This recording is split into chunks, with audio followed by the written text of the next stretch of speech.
ফারহান, এই ফারহান, ওঠ বাবা। আর একটু ঘুমাই। না বাবা, ওঠ তাড়াতাড়ি। তুই না আজ অফিসে যাবি? কয়টা বাজে আম্মু? 8:45 বাজে। ওঠ বাবা। 8:45 বাজে শুনে ফারহান তাড়াতাড়ি উঠে পড়লো। তারপর তাড়াতাড়ি ফ্রেশ হয়ে নাস্তা করে অফিসের উদ্দেশ্যে রওনা দিল। অফিস যেতে যেতে পরিচয়টা দেওয়া যাক। আমি ফারহান আহমেদ। সবেমাত্র লেখাপড়া শেষ করে আব্বুর বন্ধুর অফিসে নতুন জয়েন করেছি। আমি বাবা মায়ের একমাত্র সন্তান। বাকিটা গল্পে পেয়ে যাবেন। আপনাদের সাথে কথা বলতে বলতে অফিসে চলে আসলো ফারহান। ঠিক সময় মতো অফিসে চলে এসেছে। তারপর ফারহান অফিসের ভেতর গেল। অফিসে যেতেই ম্যানেজার এসে ফারহানকে জায়গা দেখিয়ে দিল। ফারহান গিয়ে ওর জায়গাতে বসলো। একটু পরে পিয়ন এসে বলল, স্যার, আপনাকে বস ডাকছে। আচ্ছা, আপনি যান, আমি যাচ্ছি। ঠিক আছে স্যার। তারপর পিয়ন চলে গেল। একটু পরে ফারহান বসের রুমে গেল। গিয়ে বলল, স্যার আসবো? আসো বাবা ফারহান, বসো। স্যার আমাকে ডেকেছেন? আর তুমি আমাকে স্যার বলছো কেন বাবা? আমাকে তুমি আঙ্কেল বলবে। ঠিক আছে আঙ্কেল। তা কেমন লাগছে বাবা আমার এই অফিস? ভালো আঙ্কেল। তোমার কাজ বুঝতে কোনো সমস্যা হচ্ছে না তো বাবা? না আঙ্কেল, আমার কোনো সমস্যা হচ্ছে না। সমস্যা হলে কিন্তু আমাকে বলবে বাবা। ঠিক আছে আঙ্কেল, আর কিছু বলবেন? না, এখন এসো। ঠিক আছে আঙ্কেল। তারপর ফারহান চলে আসলো নিজের জায়গাতে। তারপর কাজ করতে লাগলো। সন্ধ্যায় কাজ শেষ করে বাসায় এসে ফ্রেশ হয়ে খাওয়া দাওয়া করলো। তারপর আব্বু আম্মুর সাথে অনেকক্ষণ গল্প করে চলে আসলো নিজের রুমে। রুমে এসে একটু ফেসবুক চালিয়ে ঘুমিয়ে গেল। সকালে প্রতিদিনের মতো আজকেও আম্মুর ডাকে ঘুম ভাঙলো। তারপর ফ্রেশ হয়ে নাস্তা করে চলে আসলো অফিসে। তারপর কাজ করতে লাগলো। কাজ শেষ করে বাসায় চলে আসলো। এভাবেই চলছিল দিন। এই কয়েকদিনের মধ্যে অফিসের সকলের সাথে ভালো একটা সম্পর্ক তৈরি হয়ে যায়। বিশেষ করে আঙ্কেলের সাথে ফারহানের অনেক ভালো একটা সম্পর্ক তৈরি হয়েছে। আঙ্কেল তাকে তার নিজের ছেলের মতো ভালোবাসে ও বিশ্বাস করে। অফিসে কাজ করতে করতে চলে গেল প্রায় 1 বছর। আজকে অফিস থেকে বাসায় আসতেই আব্বু ফারহানকে ডাক দিল। ফারহান আব্বুর কাছে গিয়ে বলল, আব্বু কিছু বলবা? বলো, কি বলবে? কি করে যে তোকে বলি বাবা। আরে আব্বু, এত কিছু ভেবো না তো, কি বলবে বলে ফেলো। আচ্ছা ফারহান, আমি আর তোর মা যদি একটা কথা রাখতে বলি, তুই কি রাখবি? তোমাদের কথা আমি আমার জীবন দিয়ে হলেও রাখবো। তুমি বলো আমাকে তোমার কি কথা রাখতে হবে? আমি আর তোমার আম্মু চাই তুমি তোমার জুয়েল আঙ্কেলের মেয়েকে বিয়ে করো।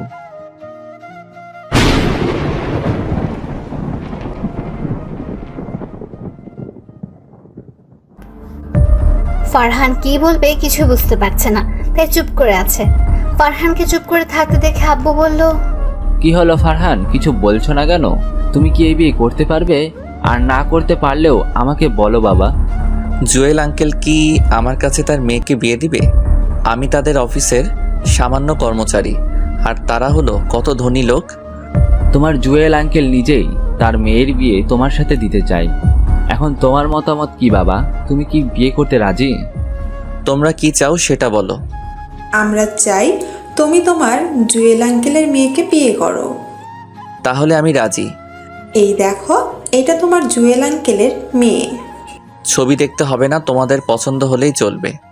তারপর ফারহান সেখান থেকে নিজের রুমে চলে আসলো। তারপর ফ্রেশ হয়ে খাওয়া দাওয়া করে ছাদে গিয়ে বসে আছে আর ভাবছে, আর কিছুদিন পর থেকে আমার স্বাধীনভাবে চলা বন্ধ হয়ে যাবে। আমার জীবনে একজন নতুন মানুষ আসবে, না জানি সে কেমন হবে। সে কি আমার সাথে মানিয়ে নিয়ে চলতে পারবে? আমার বাবা মাকে কি সে নিজের বাবা মা ভেবে সেবা যত্ন করবে?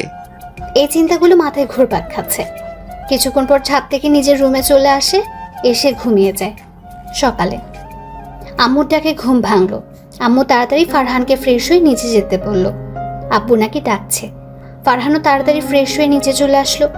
নিচে আসার পরে দেখলো আব্বু খাবার টেবিলে বসে আছে। ফারহান আব্বুর কাছে গিয়ে বলল, আব্বু তুমি নাকি আমাকে ডেকেছো? হুম। কেন আব্বু, কিছু বলবে? আমি আর তোমার আঙ্কেল মিলেই ঠিক করেছি, সামনে শুক্রবার তোমার আর তোমার আঙ্কেলের মেয়ে সোহানার বিয়ে দিব। এত তাড়াতাড়ি কেন আব্বু? তোমার আঙ্কেল নাকি পরের সপ্তাহে বিদেশে চলে যাবেন, তাই বিয়েটা এত তাড়াতাড়ি দিতে বলল। আর তোমাকে এই কয়েকদিন অফিসে যেতে মানা করছে। আচ্ছা ঠিক আছে। তারপর ফারহান খাওয়া দাওয়া করে বন্ধুদের কাছে আসলো। এসে দেখে সবাই বসে আছে, তাই সবাইকে দাওয়াত দিয়ে বাসায় চলে আসলো। দেখতে দেখতে বিয়ের দিন চলে আসলো। কালকে ফারহানের বিয়ে, তাই ফারহান রাতে বন্ধুদের সাথে কথা বলে সোজা বাসায় এসে খাওয়া দাওয়া করে ঘুমিয়ে গেল। সকালে আম্মুর ডাকে ঘুম ভাঙলো। তারপর ফ্রেশ হয়ে নিচে এসে দেখে অনেক মেহমান এসেছে। তারপর সেও খাওয়া দাওয়া করে রুমে এসে বসে রইল। দুপুরে আব্বুর রুমে আসলো এবং বিয়ের পাঞ্জাবি দিয়ে গেল এবং তাড়াতাড়ি রেডি হয়ে নিচে যেতে বলল। কিছুক্ষণ পর ফারহান রেডি হয়ে নিচে গেল। তারপর সবার সাথে আঙ্কেলদের বাসার দিকে রওনা দিল। প্রায় 40 মিনিট পর আঙ্কেলদের বাসায় পৌঁছে গেল। এখন ফারহান একা একা বসে আছে, আর ওর সব হারামি বন্ধুগুলো চলে গেছে মেয়ে পটাতে। অনেকক্ষণ পরে কাজে এসে বিয়ে পড়িয়ে গেল। এখন ওদের বউ নিয়ে বাড়ি ফেরার পালা। সোহানাকে বিদায় দেওয়ার সময় আঙ্কেল অনেক কান্না করেছিল, আর সোহানাও অনেক কান্না করেছে। তারপর সোহানাকে নিয়ে গাড়িতে এসে বসলো।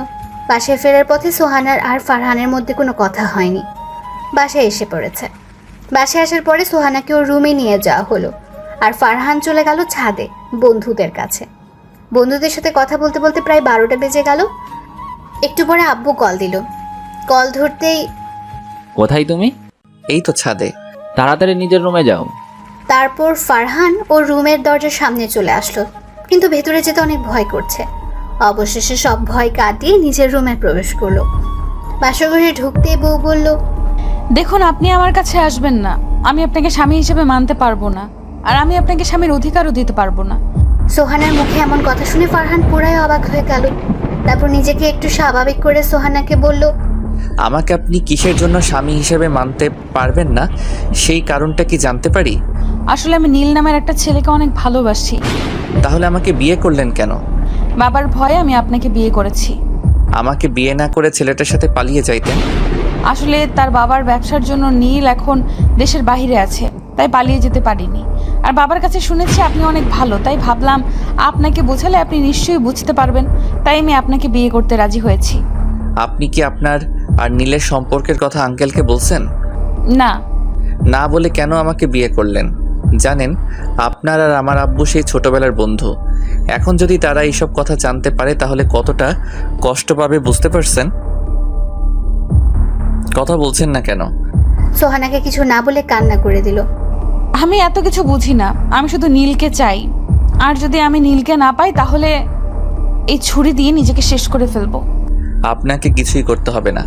আপনি আপনার নীলের কাছে যেতে পারবেন, কিন্তু একটা শর্ত আছে। বলেন কি শর্ত? আমি নীলের জন্য সব শর্ত মানতে রাজি আছি। শর্তটা হলো আমাদের মাঝে যে কোনো সম্পর্ক নেই সেটা কাউকে বুঝতে দিতে পারবেন না। যতদিন এই বাড়িতে থাকবেন ততদিন আমার মা বাবাকে আপনার মা বাবা মনে করে সেবা যত্ন করতে হবে। আপনি কি আমার শর্ত মানতে পারবেন? পারবো। আচ্ছা নীল, কতদিন পরে দেশে আসবে? 7 মাস। ও, এখন ঘুমান তাহলে। আচ্ছা।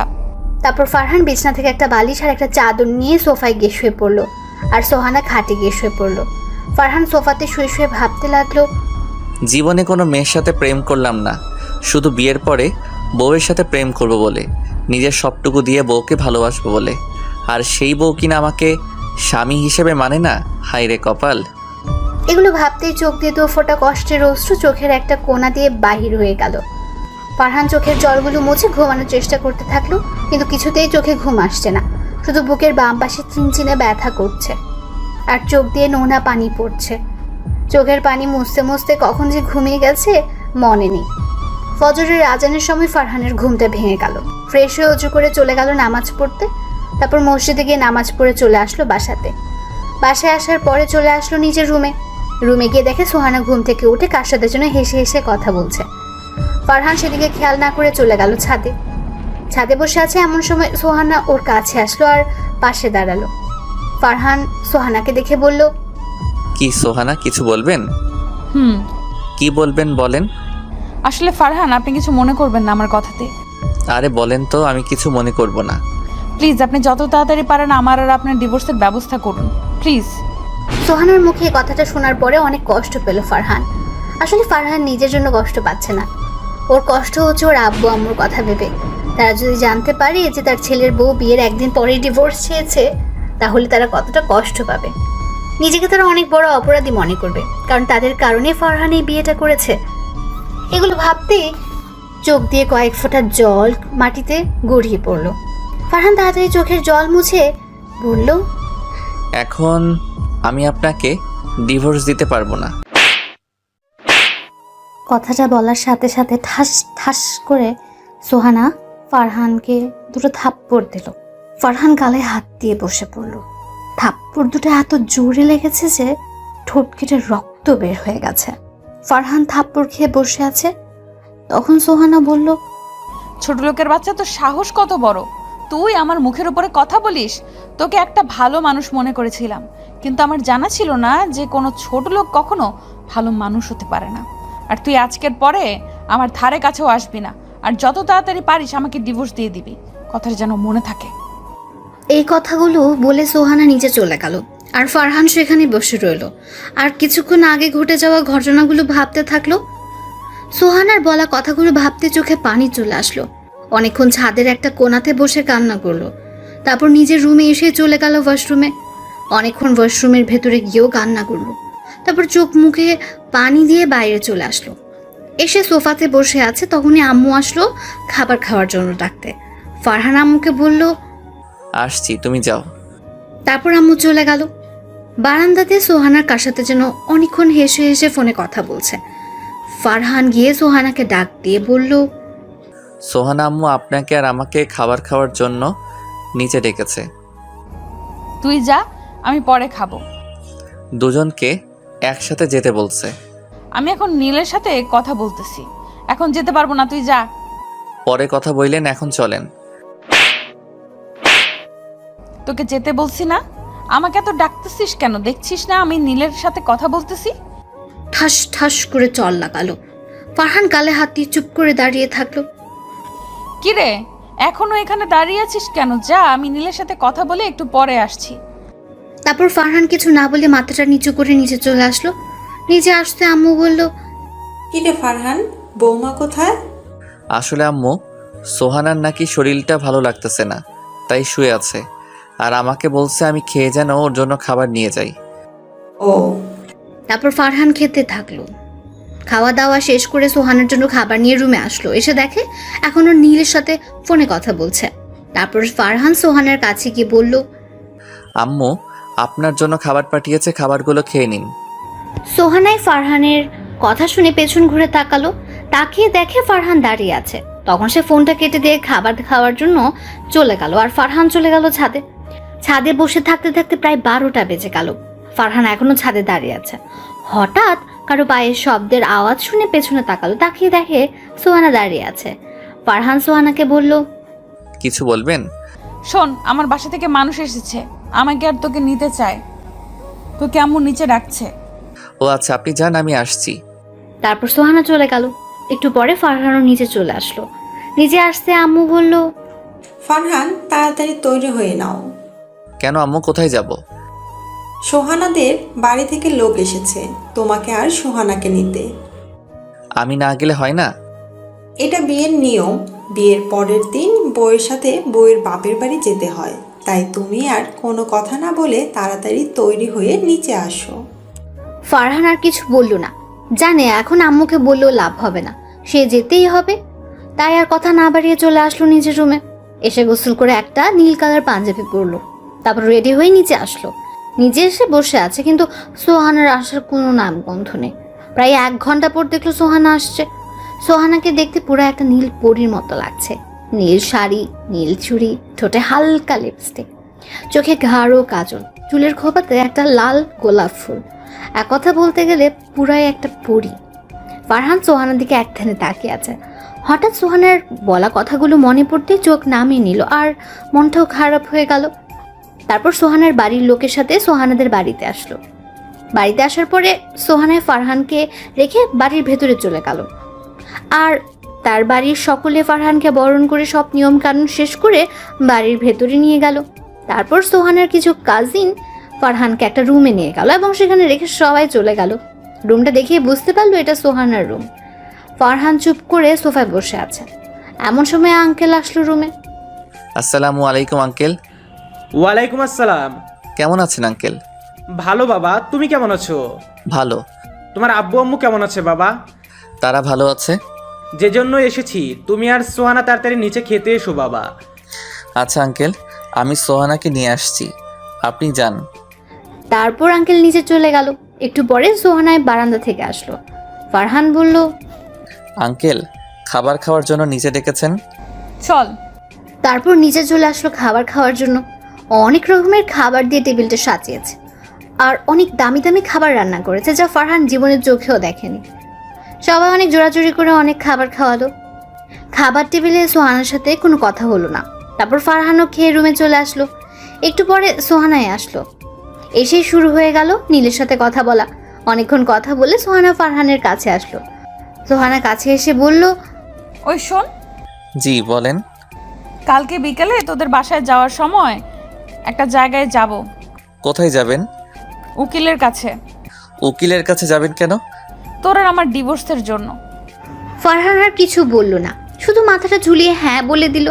তারপর সোহানা আবার চলে গেল নীলের সাথে কথা বলতে, আর ফারহান চলে আসলো ছাদে। ছাদে এসে দেখে আকাশে আজকে চাঁদ উঠেছে। ফারহান ছাদের একটা কোণাতে গিয়ে আকাশের দিকে তাকিয়ে রইল। আজকে আকাশে অনেক তারা উঠেছে, আর হাজার তারের মাঝে একটা চাঁদ পুরো আকাশটাকে আলো দিয়ে আলোকিত করে রেখেছে। ফারহান আকাশের দিকে তাকিয়ে সোহানার বলা কথাগুলো ভাবতে লাগলো। ভাবছে, আমি কি এতই খারাপ যে আমাকে স্বামী হিসেবে মানা যায় না? জীবনে কখনো কারোর সাথে প্রেম করলাম না, শুধু বিয়ের পরে নিজের বউকে সবটা দিয়ে ভালোবাসবো বলে। আর সেই বউ আজকে আমাকে স্বামী হিসেবে মানতে পারে না। আমার কথা না হয় বাদ দিলাম, যদি আমার আব্বু আম্মু জানতে পারে যে তাদের পছন্দ করা মেয়ে তার ছেলেকে স্বামী হিসেবে মানে না, তখন তো তারা অনেক কষ্ট পাবে। আমার থেকেও বেশি কষ্ট পাবে তারা। আমি ছেলে হয়ে কিভাবে বাবা মাকে কষ্ট দিব? না, যে করে হোক সোহানার মনে আমার প্রতি ভালোবাসা জন্মাতেই হবে। আমাকে তার মন জয় করতেই হবে। শত অপমানের পরেও তার সাথে থাকতে হবে। আকাশের দিকে তাকিয়ে আছে আর এগুলো মনে মনে ভাবছে। হঠাৎ পেছনে কারো পায়ের শব্দ পেল, তাই তাড়াতাড়ি চোখের পানি মুছে ফেললো। তারপর পেছনে তাকিয়ে দেখে সোহানা আসছে। এসে বলল, কিরে, এত রাতে তুই এখানে কি করিস? এই তো রাতের আকাশটা দেখতেছিলাম। চল নিচে চল। ফারহান আর কিছু না বলে নিজের রুমে এসে পড়ল। তারপর বলল, আপনার রুমে তো কোনো চাদর নেই, আমি কিভাবে ঘুমাবো? আজকে চাদর ছাড়াই ঘুমা। এই শীতের মধ্যে কিভাবে চাদর ছাড়া ঘুমাবো? কিচ্ছু করার নেই, চাদর ছাড়াই আজকে তোকে ঘুমাতে হবে। ফারহান আর কিছু না বলে সোফাতে গিয়ে শুয়ে পড়লো। সোহানাও খাটে গিয়ে শুয়ে পড়লো। একটু পরে সোহানা ঘুমিয়ে গেল, আর ফারহান সোহানার ঘুমন্ত মুখটার দিকে তাকিয়ে রইল। সোহানা এমনিতে অনেক সুন্দর। জানলা খোলা থাকার কারণে চাঁদের আলো সোজা এসে সোহানার মুখে পড়ছে, আর সোহানার সৌন্দর্যটা দ্বিগুণ করে দিচ্ছে। ঘুমন্ত অবস্থায় সোহানাকে পুরো একটা শিশুর মতো মনে হচ্ছে। এই প্রথম কারো উপর ক্রাশ খেলো ফারহান, আর এই প্রথম কারো প্রেমে পড়লো। সোহানার দিকে তাকিয়ে থাকতে থাকতে কখন যে ঘুমের রাজ্যে হারিয়ে গেছে তার মনেই নেই। ফজরের সময় আজানের মধুর সুরে ঘুম ভাঙলো তার। ঘুম থেকে উঠে দেখে সোহানা একটা পিচ্চি বাবুর মতো ঘুমিয়ে আছে। ফারহান কিছুক্ষণ সময় সোহানার দিকে তাকিয়ে থেকে উজু করে চলে আসলো মসজিদে নামাজ পড়তে। তারপর নামাজটা পড়ে একটু বাইরে হাঁটাহাঁটি করে চলে আসলো সোহানাদের বাড়িতে। তারপর চলে আসলো সোহানার রুমে এসে দেখে সোহানা এখনও ঘুমিয়ে আছে। ফারহান আর তাকে ডাক না দিয়ে চলে আসলো ছাদে। অনেকক্ষণ ছাদে থাকার পর চলে আসলো আবার রুমে আসতেই মনটা খারাপ হয়ে গেল। মন খারাপ হওয়ার কারণ হলো এসে দেখে সোহানা নীলের সাথে অনেকক্ষণ হেসে হেসে কথা বলছে। ফারহান আর কিছু বললো না, কারণ এখন কিছু বলতে গেলেই থাপ্পড় খেতে হবে, তাই চুপ করে সোফাতে বসে রইল। একটু পরে আঙ্কেল ফারহান আর সোহানাকে নিচে ডাকলো নাস্তা করার জন্য। সোহানা নীলের সাথে কথা বলা শেষ করে ফারহানকে নিয়ে নিচে খাবার টেবিলে চলে আসলো। তারপর সবাই একসাথে নাস্তা করতে লাগলো। নাস্তা প্রায় শেষ, তখন আঙ্কেল বলল, বাবা, ফারহান আর মা সোহানা, তোমরা হয়তো জানো আমি সামনে শনিবার দেশের বাইরে যাব। ওরা দুজন একসাথে বলল, জি জানি। আমি চাই অফিসের দায়িত্ব তোমাদের দুজন থেকে একজনকে দিতে। তোমরা কে নিচে? আঙ্কেল, অফিসের দায়িত্বটা সোহানাকেই দিন। আমার অফিসের দায়িত্ব চাই না। আচ্ছা, তাহলে অফিসের বস হিসেবে সোহানাই থাকবে, আর তুমি সোহানাকে সাহায্য করো বাবা। আচ্ছা, আমি সোহানাকে সাহায্য করব, আপনি চিন্তা করবেন না আঙ্কেল। তারপর খাওয়া দাওয়া শেষ করে রুমে চলে আসলো। দেখতে দেখতে দুপুর গিয়ে বিকেল হয়ে গেল। এখন সোহানা আর ফারহান উকিলের কাছে। ফারহান খুব ভয় হচ্ছে যদি আজকে সোহানার ওর সাথে ডিভোর্স হয়ে যায়, তাহলে বাবা মাকে কি জবাব দেবে? এগুলো ভেবে অনেক ভয় করছে। অনেকক্ষণ পরে উকিল সাহেব আসলেন। আসার পরে সোহানা বলল, উকিল সাহেব, আমি তো আপনাকে ফোনে সব বললামই। এখন তাড়াতাড়ি ডিভোর্স পেপার রেডি করেন। আমি এই ছোট লোকের বাচ্চাকে এখনই ডিভোর্স দিয়ে দিতে চাই। সরি মামুনি, আজকের মধ্যে কোনোভাবেই ডিভোর্স দেওয়া সম্ভব না। তোমাদের দুজনকে একসাথে 6 মাস থাকতে হবে, আর 6 মাস পর যদি তোমরা চাও তাহলেই তোমাদের দুইজনের ডিভোর্স হবে। এখন হবে না কেন উকিল সাহেব? এটা সরকারি নিয়ম মামুনি। তারপর ফারহান আর সোহানাই বাসার উদ্দেশ্যে রওনা দিল। বাসায় আস্তে আস্তে প্রায় রাত হয়ে গেল। বাসায় এসে কলিং বেল দিতেই আম্মু এসে দরজা খুলে দিল। তারপর ফারহান আর সোহানা রুমে চলে আসলো। রুমে আসতেই সোহানা বলল, আমি তোর মতো ছোট লোকের সাথে এই 6 মাস থাকতে পারবো না। এখন যে কিছু করার নেই, আপনাকে এই 6 মাস আমার সাথে থাকতেই হবে। কথা দিচ্ছি, আপনার অনুমতি ছাড়া আমি আপনার কাছ থেকে স্বামীর অধিকার চাইব না। আর আমি একটা শর্ত দিয়েছিলাম, আপনার কি সেই শর্তটা মনে আছে? আছে। তারপর ফারহান ফ্রেশ হতে চলে আসলো ওয়াশরুমে। ফ্রেশ হয়ে চলে আসলো ছাদে। ছাদে এসে বসে আছে ছাদের একটা কোণাতে, আকাশের দিকে তাকিয়ে আছে। এমন সময় মনে হলো কেউ একজন ছাদে এসেছে। তাই ফারহান পেছনে তাকালো। তাকিয়ে দেখে আম্মু ছাদে এসেছে। ফারহান আম্মুকে বলল, আম্মু, তুমি এত রাতে ছাদে এসেছো কেন? এমনি। তুই এত রাতে ছাদে কি করিস? বৌমাকে ঘরে একা রেখে তুই ছাদে এসেছিস কেন? অনেক দিন হলো রাতের বেলার আকাশটা দেখি না, তাই ছাদে আসলাম। আর সোহানাকে বলছিলাম আসতে, কিন্তু সোহানা আসে নাই। ওর নাকি শরীরটা একটু খারাপ লাগতেছে, তাই বিশ্রাম নিচ্ছে। ঠিক আছে, অনেকক্ষণ ছাদে থাকছো, এখন নিজের রুমে চলে যাও। তারপর ফারহান আর কিছু না বলে চলে আসলো রুমে। রুমে এসে প্রতিদিনের মতো আজকেও দেখছে সোহানা নীলের সাথে কথা বলছে। ফারহান কিছু না বলে সোফায় গিয়ে শুয়ে পড়ল। প্রায় 1 ঘন্টা 30 মিনিট পর সোহানা বারান্দা থেকে রুমে এসে খাটে শুয়ে পড়ল এবং কিছুক্ষণ পরেই ঘুমিয়ে গেল। ফারহানও সোহানার দিকে তাকিয়ে থাকতে থাকতে ঘুমের রাজ্যে হারিয়ে গেল। ফজরের সময় আজানের ধ্বনি এসে কানে পৌঁছাতেই ঘুমটা ভেঙে গেল। ফারহান তাড়াতাড়ি উঠে ফ্রেশ হয়ে নামাজ পড়তে চলে গেল। নামাজ পড়ে একটু হাঁটাহাঁটি করে চলে আসলো বাসায়। বাসায় এসে দেখে আম্মু নামাজ পড়ে রান্নার ঘরে যাচ্ছে। ফারহানকে দেখে আম্মু বলল, কিরে, তুই এত সকালে কোথায় থেকে আসলি? নামাজ পড়তে গিয়েছিলাম আম্মু। ও ভালো, আমার বৌমাটার দেখা যায় আমার ছেলেটাকে ভালো পথেই নিয়ে এসেছে। ফারহান একটা মুচকি হাসি দিয়ে চলে আসলো রুমে। রুমে এসে দেখে মহারানী এখনো ঘুমাচ্ছে। ফারহান সোহানাকে ডাক দিতে থাকলো। সোহানা, এই সোহানা, শুনছেন? সোহানা কোনো সারা শব্দ করছে না দেখে সোহানাকে একটু ধাক্কা দিয়ে ডাকলো। সোহানা, এই সোহানা, ওঠেন, আজকে তো অফিস আছে, তাড়াতাড়ি ওঠেন। সোহানা জেগে গেল। ফারহান তার শরীর স্পর্শ করেছে বলে ঠাস ঠাস করে সোহানা ওকে 4টা থাপ্পড় দিল আর বলল, ছোট লোকের বাচ্চা, তুই আমাকে টাচ করলি কেন? এই, তুই আমাকে কথা দিয়েছিস। আসলে তোর মতো ছোট লোককে আমি কেন যে বিয়ে করতে গেলাম? তোরা বড়লোক মানুষ দেখলে সুযোগ নেওয়ার চেষ্টা করিস। আরও অনেক কিছু বলল। তারপর ফ্রেশ হতে চলে গেল। আর ফারহান সেখানে গালে হাত দিয়ে দাঁড়িয়ে রইল। তার ঠোঁট কেটে গিয়ে রক্ত পড়ছে আর চোখ দিয়ে 2 ফোঁটা নোনা জল গড়িয়ে নিচে পড়ে গেল। ফারহান তৈরি হয়ে না খেয়ে অফিসে চলে আসলো। না খাওয়ার কারণ হলো, যদি খাবার খেতে টেবিলে যেত তখন আম্মু আর আব্বু ঠোঁটে যে কেটে গেছে তা দেখে ফেলতো, আর আম্মু বুঝে যেত সোহানাই থাপ্পড় দিয়েছে। তাই না খেয়ে অফিসে চলে আসলো। অফিসে এসে নিজের জায়গাতে বসে কাজ করছে। এমন সময় আঙ্কেল আর সোহানা অফিসে প্রবেশ করলো। একটু পরে সবাইকে একটা রুমে ডাকা হলো। ওরা সবাই সেই রুমে গেল। তারপর আঙ্কেল বলল, আজকের পর থেকে আমি আর অফিসে আসবো না। আমার জায়গাতে আমার মেয়ে বসবে এবং এই অফিসে দেখাশোনা করবে। আশা করি আপনারা সকলেই আমার মেয়েকে সকল কাজে সাহায্য করবেন। তারপর আঙ্কেল চলে গেলেন বাসায় আর সবাই সবার জায়গাতে চলে গেল। ফারহানও ওর জায়গাতে এসে কাজ করতে থাকলো। এমন সময় পিয়ন এসে বলল, স্যার, আপনাকে একটু ম্যাডাম ডেকেছে। তারপর ফারহান বসের রুমের সামনে গিয়ে বলল, ম্যাম, আসবো? আসেন। ম্যাম, আমাকে আপনি ডেকেছেন? এখানে এই ফাইলগুলো আছে, আজকের মধ্যে কমপ্লিট করে জমা দিবেন। অনেকগুলো ফাইল ওর দিকে এগিয়ে দিয়ে। ম্যাডাম, আজকের মধ্যে এতগুলো ফাইল কমপ্লিট করা তো সম্ভব না। সম্ভব না কেন? আজকের মধ্যে বলেছি তো, আজকের মধ্যে এই ফাইলগুলো কমপ্লিট করে দিবেন। যতক্ষণ ফাইল কমপ্লিট না হয় ততক্ষণ আপনার ছুটি নাই। ফারহান আর কিছু বলল না, ফাইলগুলো নিয়ে চলে আসলো নিজের জায়গায়। তারপর কাজ করতে থাকলো। কাজ করতে করতে দুপুর হয়ে গেল। সবাই দুপুরের খাবার খাওয়ার জন্য গেল, কিন্তু ফারহান গেল না, কাজ করতে থাকলো। কাজ শেষ করতে করতে রাত 9টা বেজে গেল। সবাই চলে গেছে, শুধু ফারহান, পিয়ন আর সোহানাকে ছাড়া।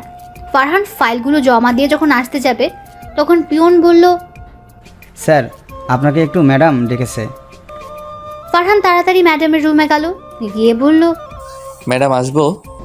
আসেন। জি ম্যাডাম, বলুন কেন ডেকেছেন? ফাইলগুলো কমপ্লিট হয়েছে? হুম। ভালো। এখন এই ফাইলগুলো দেখছেন, এগুলো নিয়ে যান, কালকের মধ্যে কমপ্লিট করে দিবেন। ফারহান কিছু বলল না, ফাইলগুলো নিয়ে অফিস থেকে চলে আসলো। এসে রিক্সার জন্য দাঁড়িয়ে রইল। কিছুক্ষণ পরে দেখলো সোহানার গাড়ি নিয়ে বের হচ্ছে। ফারহান ভাবছিল ওকেও সাথে করে নিয়ে যাবে, কিন্তু সোহানা ফারহানকে তার সাথে বাসায় নিয়ে গেল না। অনেকক্ষণ দাঁড়িয়ে থাকার পর একটা রিক্সা আসলো, সেটা নিয়ে ফারহান বাসায় চলে আসলো। বাসায় এসে ফ্রেশ হয়ে খাওয়া দাওয়া করে চলে গেল ছাদে। অনেকক্ষণ আকাশের দিকে তাকিয়ে থেকে চলে আসলো রুমে। রুমে এসে দেখলো সোহানা নীলের সাথে অনেক হাসাহাসি করে বারান্দায় বসে ফোনে কথা বলছে। ফারহান আর সেদিকে খেয়াল না করে ফাইলগুলো নিয়ে বসলো। একটু পরে সোহানা এসে শুয়ে পড়লো, আর ফারহান ফাইলগুলো কমপ্লিট করতে থাকলো। ফাইল দেখতে দেখতে প্রায় রাত 2টা বেজে গেছে। একটু পরে সবগুলো ফাইল কমপ্লিট করা হলো। ফারহান আর ঘুমালো না, চলে গেল ছাদে 1 কাপ কফি নিয়ে। ছাদের একটা কোণায় বসে কফি খাচ্ছে আর আকাশের চাঁদটার দিকে তাকিয়ে আছে আর ভাবছে, আজকে যদি সোহানাই আমাকে স্বামী হিসেবে মানতো, তাহলে এখন সোহানার কোলে মাথা দিয়ে আকাশের চাঁদটা দেখা হতো। আমার সাথে কেন এমন হলো? কি দোষ করছিলাম আমি? কারো ক্ষতিও তো কখনো করি নাই, তাহলে কেন আমার সাথে এমন হলো? আমি কি এতই খারাপ যে আমাকে স্বামী হিসেবে মানাই যায় না? সোহানাই আমার সাথে এমন কেন করে?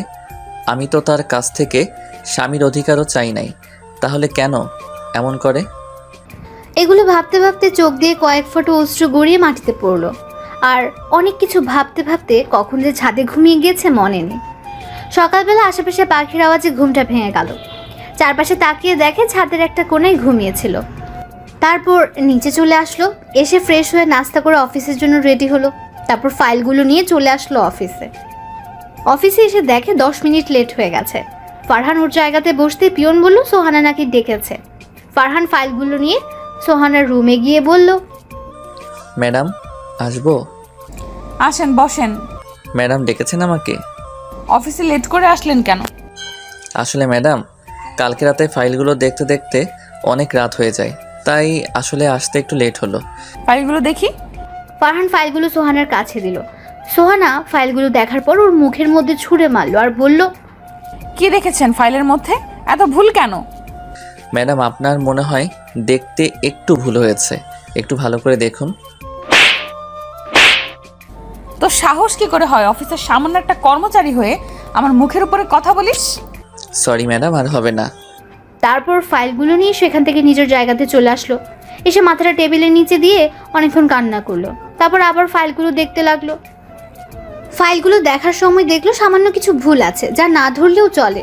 আর এই সামান্য ভুলের জন্য সোহানা এমনভাবে মারলো, ভাবতেই চোখ দিয়ে পানি চলে আসলো। তারপর চোখের পানি মুছে পিয়নকে দিয়ে ফাইলগুলো সোহানার রুমে পাঠিয়ে দিল। তারপর কাজ করতে থাকলো।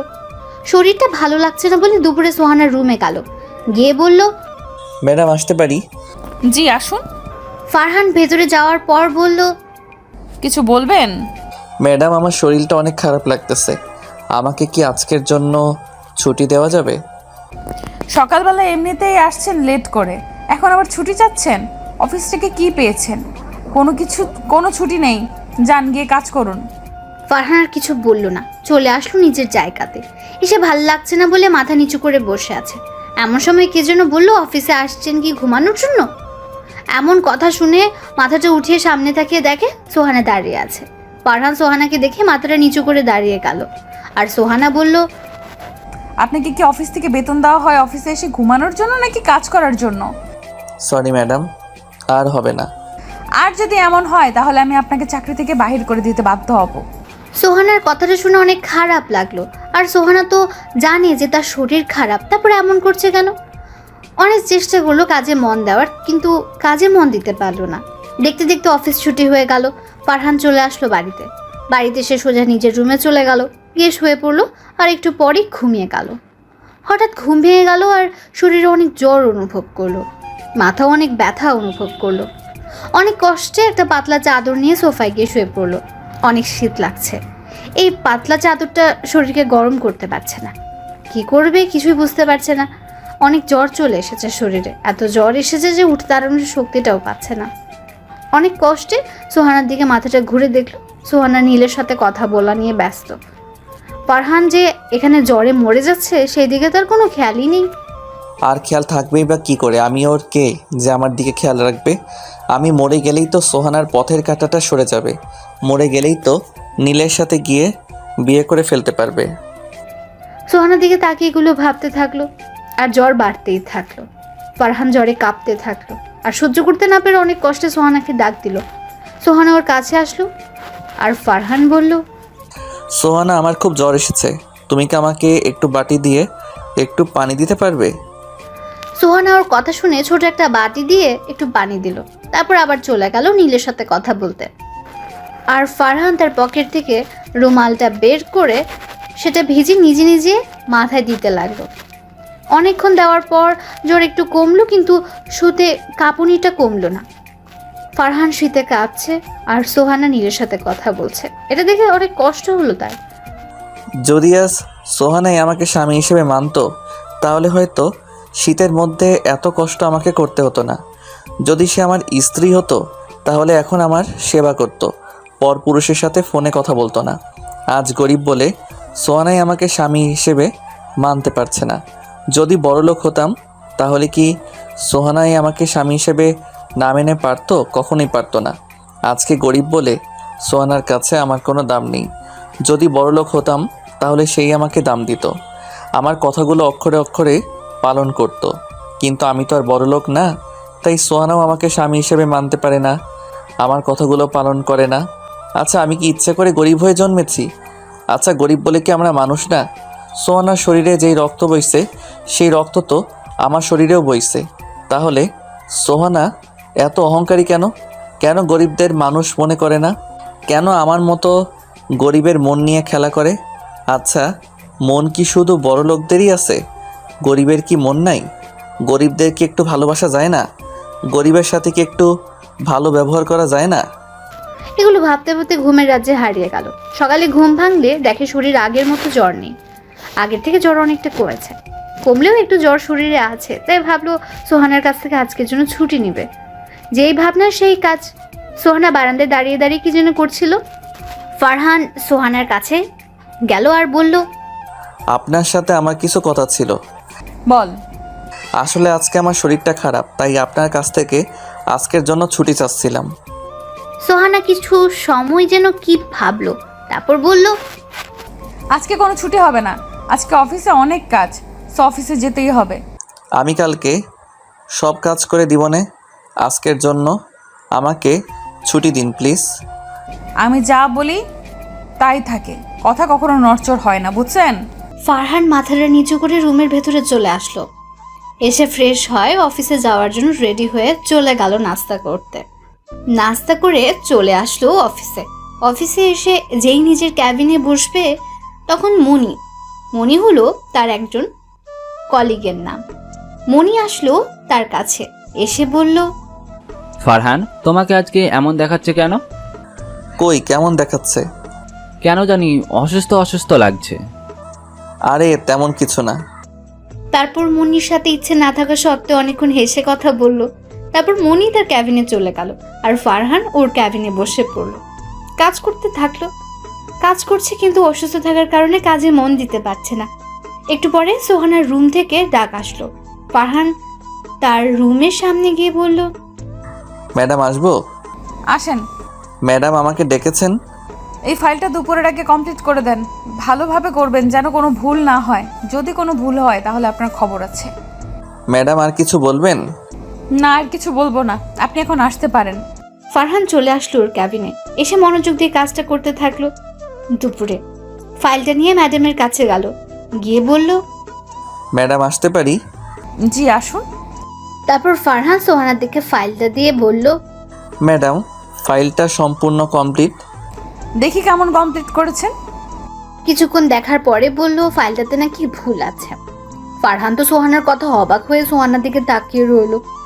একটু পরে নিজেকে একটু স্বাভাবিক করে বলল, ম্যাডাম, আপনি জানেন আমার শরীর ভালো না, আর ফাইলটা দেখার সময় মনে হয় একটু ভুল হয়ে গেছে। আমি তো অসুস্থ, আবার ঠিক করতে গিয়ে যদি ভুল করে ফেলি, তাই বলি কি আপনি ফাইলটা ঠিক করে ফেলুন। তোর সাহস কত বড়, তুই আমাকে ফাইল ঠিক করতে বলিস?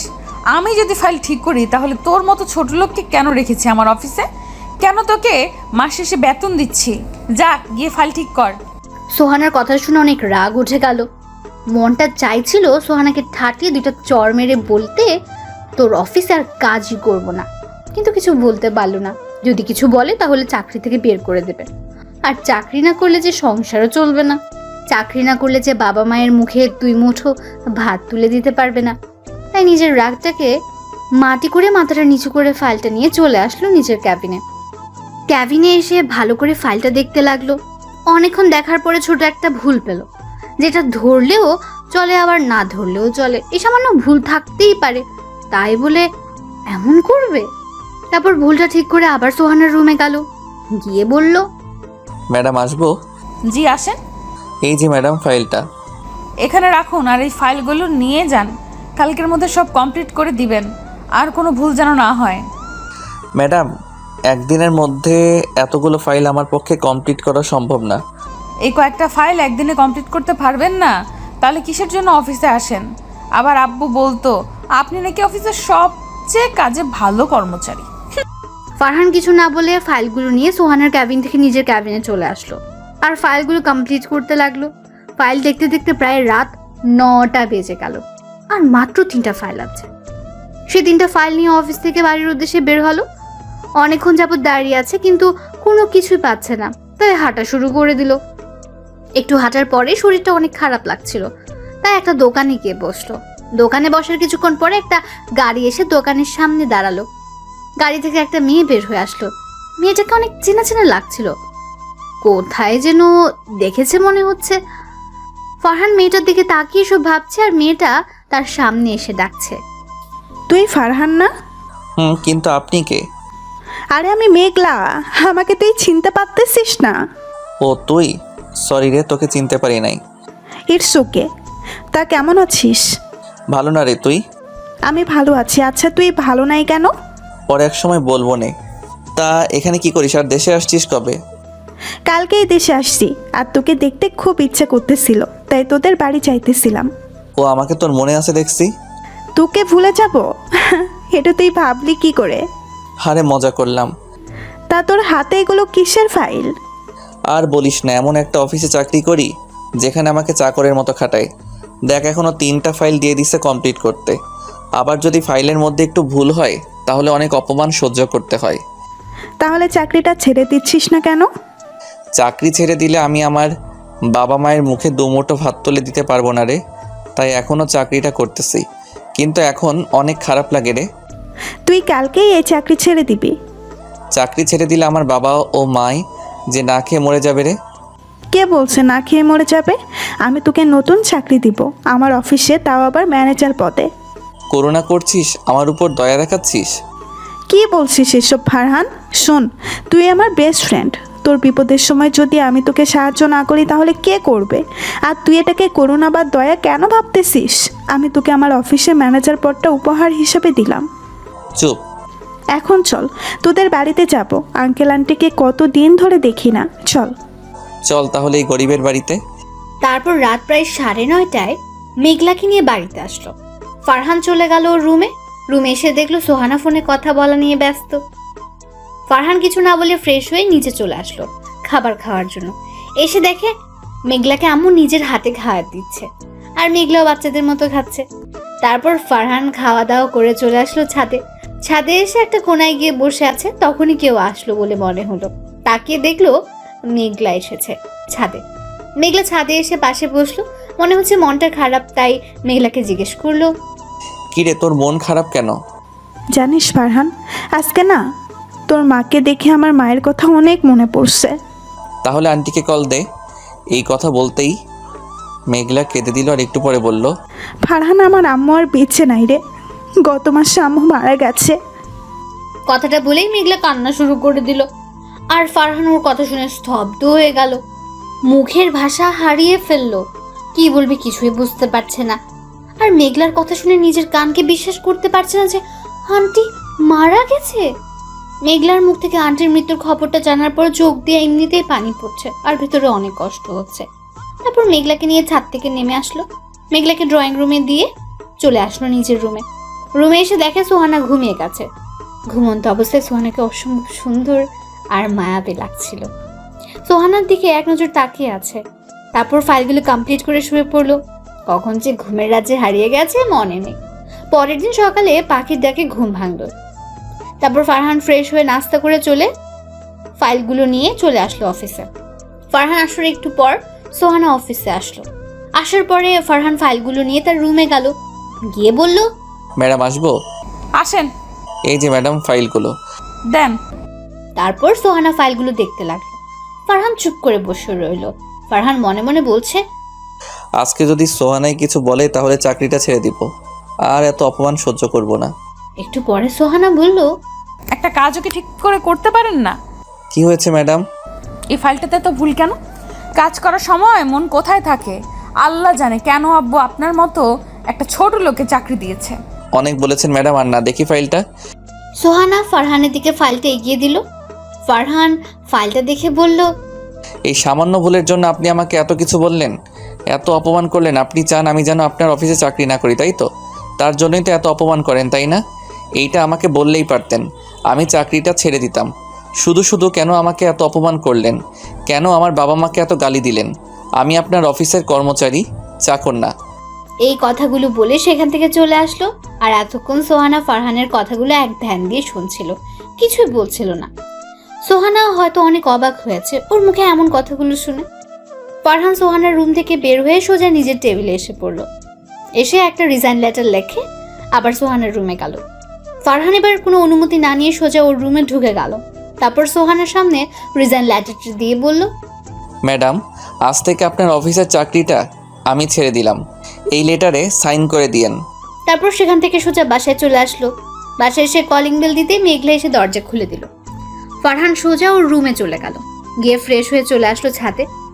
ছাদে দাঁড়িয়ে আছে এমন সময় মেঘলা এসে পাশে দাঁড়ালো আর বলল, কি রে, তোর কি হয়েছে? সোহানার কি আজকেও তোকে অপমান করছে? তোকে না বললাম চাকরিটা ছেড়ে দিতে? চাকরিটা আজকে ছেড়ে দিয়েছি। খুব ভালো করেছি। আচ্ছা বল, আমাদের অফিসে জয়েন করছিস? কালকে থেকেই করতে চাই। কালকে না, পরশু থেকে করিস। আর এই 2 দিন তোর কাজ হলো আমাকে নিয়ে ঘোরাঘুরি করা। অনেক দিন পরে দেশে এসেছি, এখনও ঘোরা হয়নি। বিকেলে তোর সাথে ঘুরতে যাব। আচ্ছা, বিকেলে রেডি হয়ে থাকিস। ঠিক আছে। তারপর দুজনে নিচে আসলো। এসে আম্মুকে বললো খাবার দিতে। আম্মু ওদের দুজনকে খাবার দিল। ফারহান আর মেঘলা খেয়ে চলে আসলো রুমে। এসে দুজনই গল্প করতে থাকলো। মেঘলা এক সময় বলল, শুনলাম তুই নাকি বিয়ে করেছিস। তো তোর বউ দেখতে কেমন? দেখতে মাশাআল্লাহ একটা পরীর মতো, কিন্তু কিন্তু কি? কিছু না। আমার কাছে বল, কিন্তু কি? আরে কিছু না। বুঝছি, আমাকে তুই বন্ধু ভাবিস না। আচ্ছা শোন তাহলে। ফারহান মেঘলাকে সব বলল, যদি মেঘলা কিছু করতে পারে। বল এখন আমি কি করব? এখন একটা কাজ কর, প্রতি রাতে সোহানাকে বলবি, সোহানায় আমি তোমাকে ভালোবেসে ফেলেছি, প্লিজ আমাকে ছেড়ে যেও না। তারপর মেঘলার সাথে অনেকক্ষণ গল্প করে ঘুরতে যাওয়ার জন্য রেডি হয়ে নিল। আর মেঘলা তার রুমে গেল রেডি হতে। একটু পরে মেঘলা রেডি হয়ে আসলো। তারপর আম্মুকে বলে ফারহান আর মেঘলা ঘুরতে বের হলো। অনেক ঘোরাঘুরির পরে মেঘলাকে নিয়ে চিরচেনা নদীর পাড়ে চলে আসলো। মেঘলা আর ফারহান একটা গাছের নিচে গিয়ে বসলো। দুজনেই চুপচাপ বসে আছে, কারো মুখে কোনো কথা নেই। দুজনেই নদীর দিকে তাকিয়ে আছে। একটু পরে নীরবতা ভেঙে মেঘলা বলল, ফারহান, যদি সোহানাই তার বয়ফ্রেন্ডের চলে যায় তখন তুই কি করবি? জানি না কি করব, কিন্তু এইটুকুই জানি সোহানাকে ছাড়া আমি বাঁচতে পারবো না। সোহানাকে তুই অনেক ভালোবাসিস, তাই না? নিজের থেকে বেশি ভালোবেসে ফেলেছি এই কয়েকদিনে। এই পৃথিবীটা বড়ই অদ্ভুত, তাই না? কেউ ভালোবাসা পায় না আর কেউ ভালোবাসা পেয়েও চায় না। সোহানাই অনেক ভাগ্যবান যে তোর মতো স্বামী পেয়েছে। স্বামী পেয়েছে ঠিকই, কিন্তু সে তো আমাকে স্বামী হিসেবে মানে না। একদিন ঠিক মানবে, দেখে নিস। তোর ভালোবাসা সে ঠিকই বুঝবে। তাই যেন হয়। তারপর মেঘলাকে নিয়ে বাসায় চলে আসলো। দেখতে দেখতে রাত হয়ে গেল। সোহানা বাসায় চলে এসেছে। মেঘলা ওকে বললো আজকে সোহানাকে ভালোবাসি কথাটা রাত্রে বলবে। সবাই মিলে খাওয়া দাওয়া করে যে যার রুমে চলে গেল। ফারহান সোহানার আগের রুমে চলে এসেছে। একটু পরে সোহানাও আসলো। সোহানা আসার পর মেঘলার কথা মতো সোহানাকে বলল, সোহানা, তোমাকে কি বলার ছিল? বল। সোহানা, এই কয়েকদিনে আমি তোমাকে নিজের থেকেও বেশি ভালোবেসে ফেলেছি। I love you Sohana. Please please আমাকে ছেড়ে চলে যেও না। ঠাস ঠাস ঠাস করে সোহানা ফারহানকে 4টা থাপ্পড় মারলো। তারপর বলল, তোর কি যোগ্যতা আছে আমাকে ভালোবাসার? আর তুই ভাবলি কি করে তোর মতো ছোট লোকের বাচ্চাকে আমি ভালোবাসবো? তুই কি ভুলে গেছিস তুই আমার অফিসের সাধারণ একজন কর্মচারী? তোর মাথায় কি কোনো জ্ঞান বুদ্ধি নাই? যা দূরে গিয়ে মর, ফহিন্নি ভিখারি কোথাকার। আরো অনেক কথা শুনিয়ে সোহানা বারান্দায় চলে গেল। আর ফারহান সেখানে বসে পড়লো। আর চোখ দিয়ে বৃষ্টির মতো পানি পড়তে লাগলো। সোহানার কথায় মনটা ভেঙে চুরমার হয়ে গেল। নিজেকে নিজের কাছে অনেক ছোট মনে হচ্ছে। সোহানার বলা কথাগুলো মাথার মধ্যে ঘুরপাক খাচ্ছে আর চোখ দিয়ে পানি পড়ছে। তারপর অনেকক্ষণ সেখানে বসে কান্না করে চলে আসলো ছাদে। ছাদে এসে দেখে মেঘলা আগে থেকে ছাদে এসে বসে আছে। ফারহান মেঘলার কাছে গেল, গিয়ে মেঘলার পাশে বসলো। মেঘলা ওকে দেখে বলল, কি রে, সোহানাকে আজকে প্রপোজ করেছিলি? হুম। তা সোহানা কি বলল? ফারহান মেঘলাকে সবকিছু বলল আর কান্না করে দিল।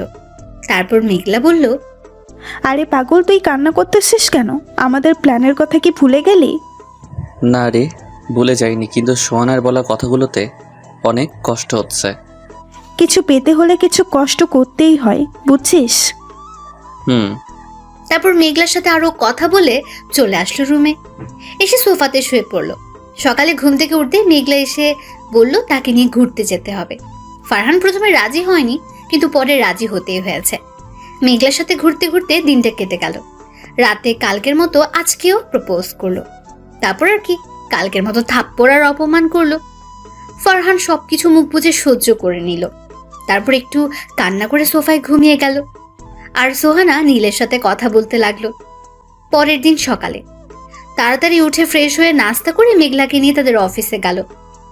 অফিসে যাওয়ার পরে মেঘলার বাবা সাথে দেখা হলো। ওনার সাথে অনেকক্ষণ কথা বলল। তারপর তিনি ফারহানকে ওর কাজ বুঝিয়ে দিলেন। ফারহান চলে গেল কাজ করতে। ফারহান কাজ করছে আর মেঘলা পাশে বসে দেখছে। বিকেলে কাজ শেষ করে বাইর হয়ে দেখে মেঘলা ওর জন্য গাড়ি নিয়ে বসে আছে। ফারহান গিয়ে বসে পড়লো গাড়িতে। তারপর গাড়ি চলে আসলো বাসায়। ফারহান রুমে চলে আসলো। এসে দেখে সোহানা আগে অফিস থেকে চলে এসেছে। ফারহান তাকে কিছু না বলে চলে গেল ওয়াশরুমে। ফ্রেশ হয়ে চলে আসলো খাবার টেবিলে। সবার সাথে বসে খাওয়া দাওয়া করে চলে আসলো রুমে। একটু পরে সোহানা আসলো। আজকেও তাকে প্রপোজ করলো ফারহান, আর তার বিনিময়ে থাপ্পড় আর অপমান ছাড়া কিছুই পেল না। তারপর সোহানার থাপ্পড় আর অপমান নিয়ে ঘুমের রাজ্যে হারিয়ে গেল। সকালে কালকের মতো উঠে ফ্রেশ হয়ে অফিসে চলে আসলো। বিকেলে কাজ শেষ করে বাসায় আসলো। আজকে আর মেঘলার সাথে আসেনি, সে তার নিজের বাসায় চলে গেছে। প্রতি রাতের মতো আজকে সোহানাকে প্রপোজ করলো। আজকেও সোহানা থাপ্পড় আর অপমান করে বারান্দাতে চলে গেল। আর সে একটু কান্না করে সোফায় শুয়ে পড়লো। এভাবে কাটতে থাকলো ফারহান আর সোহানার দিনগুলো। সোহানাকে ফারহান প্রতি রাতে প্রপোজ করে, আর সোহানা থাপ্পড় আর অপমান করে। এখন আর আগের মতো কান্না করে না, কারণ এখন সোহানার থাপ্পড় আর অপমান সহ্য করার অভ্যাস হয়ে গেছে। দেখতে দেখতে চলে গেল 4টা মাস। এখনও সোহানা ফারহানের সাথে খারাপ ব্যবহার করে। এখনও প্রতি রাতে সোহানাকে প্রপোজ করে, আর সোহানা থাপ্পড় আর নানান কথা শোনায়। আজকে অফিস থেকে আসার সময় মেঘলাকে বলল, মেঘলা, সোহানাকে মনে হয় আমি পাবো না রে। কেন হঠাৎ এই কথা বলতেছিস কেন? দেখ, এই 4টা মাস ধরে আমি তাকে ভালোবাসার কথা বলতেছি, আর সে আমাকে থাপ্পড় আর অপমান করতেছে। এখন কি তোর মনে হয় সোহানাকে আমি পাবো? পাবি। আচ্ছা শোন, আজকে থেকে তুই আর সোহানাকে প্রপোজ করবি না, তার সাথে প্রয়োজন ছাড়া কোনো কথা বলবি না, আর সোহানাকে দেখিয়ে দেখিয়ে আমার সাথে প্রেম করার অভিনয় করবি, ঠিক আছে? এগুলো করলে দেখবি সব ঠিক হয়ে যাবে। তারপর মেঘলার সাথে আরো অনেক কথা বলে বাসায় চলে আসলো। এসে ফ্রেশ হয়ে নাস্তা করে চলে আসলো রুমে এসে দেখে সোহানা সোফাতে বসে আছে। সে গিয়ে বসলো, খাটে গিয়ে বসুন, আমি এখন এখানে ঘুমাবো। বলল। সোহানা এই কথা শুনে খাটে গিয়ে বসলো আর ফারহান গিয়ে সোফাতে শুয়ে পড়লো। সোফাতে শোয়ার সাথে সাথে মেঘলার ফোন দিল। ফারহান ফোন ধরে বলল, বাসায় গিয়ে পৌঁছেছো? বাসায় যেতে কোনো সমস্যা হয়নি তো? কিরে, সোহানা কি তোর পাশে? এখন কি করো বাবু? এই তো শুয়ে আছি। তুই? আমি তোমার কথা ভাবতেছি। ওই, এখন তুই কথা বলতে বলতে সাথে চলে যা, ঠিক আছে? আচ্ছা, কালকে আমরা কোথায় দেখা করছি? চুপ। ও, পার্কে। কখন আসবো? তুই বল। ও, অফিস ছুটির পরে। ঠিক আছে, বাই বাবু। তারপর ফোন কেটে দিয়ে ফারহান ঘুমিয়ে যাওয়ার ভান করে শুয়ে পড়লো আর সোহানা চলে গেল নীলের সাথে কথা বলতে। তারপর ফারহান ঘুমের রাজ্যে হারিয়ে গেল। ঘুমাচ্ছিল, হঠাৎ কারো কান্নার শব্দে ঘুমটা ভেঙে গেল। ঘুম থেকে উঠে দেখে সোহানা নীলের সাথে কথা বলছে আর অনেক কান্না করছে। ফারহান একটু বারান্দার কাছে গেল তাদের কথাগুলো শোনার জন্য। ফারহান বারান্দার কাছে গিয়ে শুনতে পারলো সোহানা বলছে, নীল, বিশ্বাস করো, আমি এখন ফারহানকে স্বামীর অধিকার দেই নাই। আমার আর ফারহানের মধ্যে কোনো সম্পর্ক নাই। প্লিজ তুমি আমাকে বিশ্বাস করো, আমি শুধু তোমাকেই ভালোবাসি। নীল প্লিজ, তুমি দেশে আসো আর এই বাড়ি থেকে নিয়ে যাও। আমি আর এখানে থাকতে চাই না। সোহানা প্লিজ, তুমি ফারহানকে ডিভোর্স দিয়ে আমাকে বিয়ে করো। এমন কথা বলো না প্লিজ। তুমি ছাড়া আমার আর কে আছে বলো? তুমিই তো আমার সব। তুমি কেন আমাকে বিশ্বাস করতেছো না? ছি নীল, ছি। এই নোংরা কথাটা তুমি আমাকে বলতে পারলে? জানো ফারহান আমাকে কত ভালোবাসে। শুধু তোমার জন্য আমি ওর ভালোবাসাকে কোনো দাম দিই নাই, আর তুমি আমাকে এইসব কথা বললে? যাও, তোমার মতো এমন নোংরা স্বভাবের ছেলে আমার দরকার নেই। আজকের পরে তুমি আর আমাকে ফোন দিবে না। বলে সোহানা ফোনটা কেটে দিল আর কান্না করতে লাগলো বারান্দায় বসে। আর ফারহান ঘরের ভেতর থেকে সোহানার কথাগুলো শুনছিল। সোহানা সেখানে বসে বসে অনেক কান্না করছে আর ফারহান মন চাচ্ছে সোহানাকে জড়িয়ে ধরে চোখের পানিগুলো মুছে দিতে। কিন্তু ফারহান যে সোহানার প্রতি দুর্বল হলে চলবে না, কঠোর হতে হবে, ওকে অনেক কষ্ট দিতে হবে, ওর মনের অহংকারগুলো কষ্ট দিয়ে দূর করতে হবে, ফারহানের করা সকল অপমানের প্রতিদান দিতে হবে। এগুলো ভাবছে এমন সময় দেখলো সোহানা চোখ মুছে রুমের দিকে আসছে।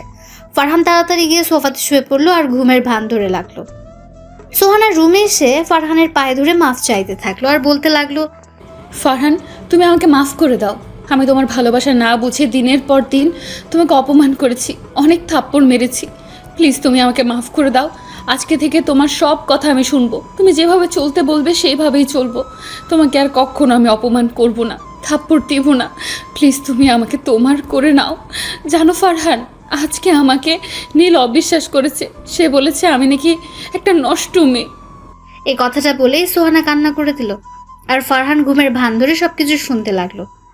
আজকে নিজেকে অনেক সুখী মনে হচ্ছে, কারণ আজকে সোহানা ওকে মেনে নিয়েছে। কিন্তু সে যে এখন সোহানাকে মানবে না, তাকে অনেক কষ্ট দেবে, এটা ভাবতেই মনটা খারাপ হয়ে গেল। তারপর ফারহান ঘুমিয়ে গেল আর সোহানাও পায়ের কাছে কান্না করতে করতে ঘুমিয়ে গেল। সকালে সোহানার ডাকে ঘুম ভাঙলো। ফারহান উঠে ফ্রেশ হয়ে রেডি হচ্ছিল, এমন সময় সোহানা কোথা থেকে যেন আসলো, এসে একটা কালো শার্ট দিল পরতে। ফারহান কালো শার্টটা সোহানাকে রাখতে বললো আর বলল, দেখেন, আলমারিতে নীল একটা শার্ট প্যাকেটে আছে, সেই শার্টটা দেন, আমি সেটা পরবো। সোহানা বলল, আজকে এই শার্টটা পরো, তোমাকে খুব সুন্দর লাগবে। এই যে ম্যাডাম, আপনার কি মাথা ঠিক আছে নাকি কোনো সমস্যা হয়েছে? কেন বলো তো? এই যে আপনি আমাকে তুমি করে বলতেছেন, আবার শার্ট চয়েস করে দিচ্ছেন, তাই বললাম আর কি। স্বামী আমি, তাও আবার আপনার ব্যাপারটা হাস্যকর না? এখানে হাসার কি আছে? তুমি আমার স্বামী, এটা আমি বলতেই পারি, তাই বলেছি। তাই বলে কি হাসতে হবে? 2-3 পরে আপনার আর আমার ডিভোর্স হয়ে যাবে, আর আপনিও অন্যের বউ হয়ে যাবেন, আর এখন বলছেন আমি নাকি আপনার স্বামী, তাই হাসলাম। আর আমার নীল শার্টটা দিন, আমি এখন পরে অফিসে যাব। আজকে অফিসে না গেলে হয় না? আজকে অফিসে একটা ইম্পর্টেন্ট মিটিং আছে, আমাকে যেতেই হবে। তারপর সোহান আর কিছু বলল না, শার্টটা দিয়ে চলে গেল। ফারহান সোহানার চোখে স্পষ্ট জল দেখতে পেল, আর একটু বললেই কান্না করে দিত।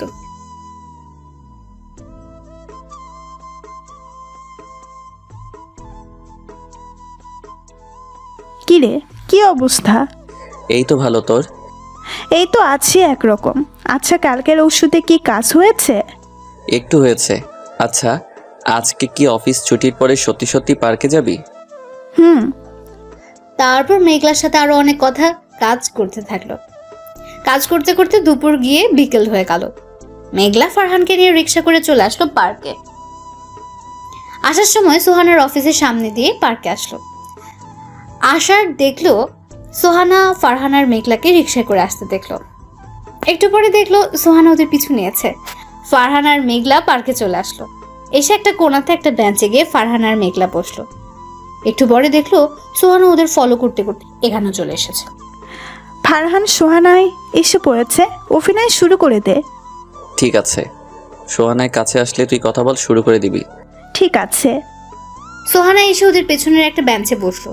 বসার সাথে সাথে মেঘলা বলতে শুরু করলো, ফারহান, তোমাকে ছাড়া আমার আর থাকতে মন চায় না। তুমি প্লিজ ওই মেয়েটাকে ডিভোর্স দিয়ে দাও। আমারও তোমাকে ছাড়া থাকতে মনে চায় না বাবু, আর কিছুদিন অপেক্ষা করো। আমি ওই মেয়েকে ডিভোর্স দিয়ে তোমাকে বিয়ে করব। প্লিজ ওই ড্যানিটাকে তুমি তাড়াতাড়ি ডিভোর্স দাও, ওকে দেখলেই আমার কাজ চলে যায়। ঠিক আছে, আমি কালকে উকিলের কাছে ডিভোর্সের ব্যাপারে কথা বলতে যাব। এখন খুশি? খুশি, অনেক অনেক খুশি। বলে ওকে জড়িয়ে ধরলো। আর ওইদিকে ফারহান আর মেঘলার কথা শুনে সোহানা কান্না করতে করতে চলে গেল। সোহানার চলে যাওয়ার পরে মেঘলা ওকে ছেড়ে দিল আর বলে, চল ফারহান, অনেক দিন ধরে বাইরে তোর সাথে ঘুরি না, আজকে অনেক ঘুরবো। চলো। তারপর মেঘলার সাথে অনেক ঘোরাঘুরি করে একটা রেস্টুরেন্ট থেকে রাতের খাবার খেয়ে 10টা বাজে বাসায় আসলো। বাসায় এসে সোজা নিজের রুমে চলে গেল। রুমে ঢুকে দেখলো সোহানা কান্না করছে, আর জানি সে কেন কান্না করছে। তারপর জিজ্ঞেস করলো, আপনি কান্না করছেন কেন? আমার কথা শুনে সোহানা মাথা তুলে তাকালো, কিন্তু কিছু বলল না। আমি আবার জিজ্ঞাসা করলাম, কি হলো, কিছু বলছেন না কেন? কি হলো, কথা কি কানে যায় না? আপনি কান্না করতেছেন কেন? এই কি, আপনি এত রাতে কান্না করতেছেন কেন? কি হলো, কথা বলতেছেন না কেন? কি হলো বলেন, আপনি কান্না করতেছেন কেন? তারপর সোহানা ওকে কিছু না বলে দৌড়ে এসে জড়িয়ে ধরলো আর কান্না করতে থাকলো। ফারহান কোনো রকম সোহানাকে তার বুক থেকে সরিয়ে দিয়ে দুটো চড় লাগিয়ে দিল।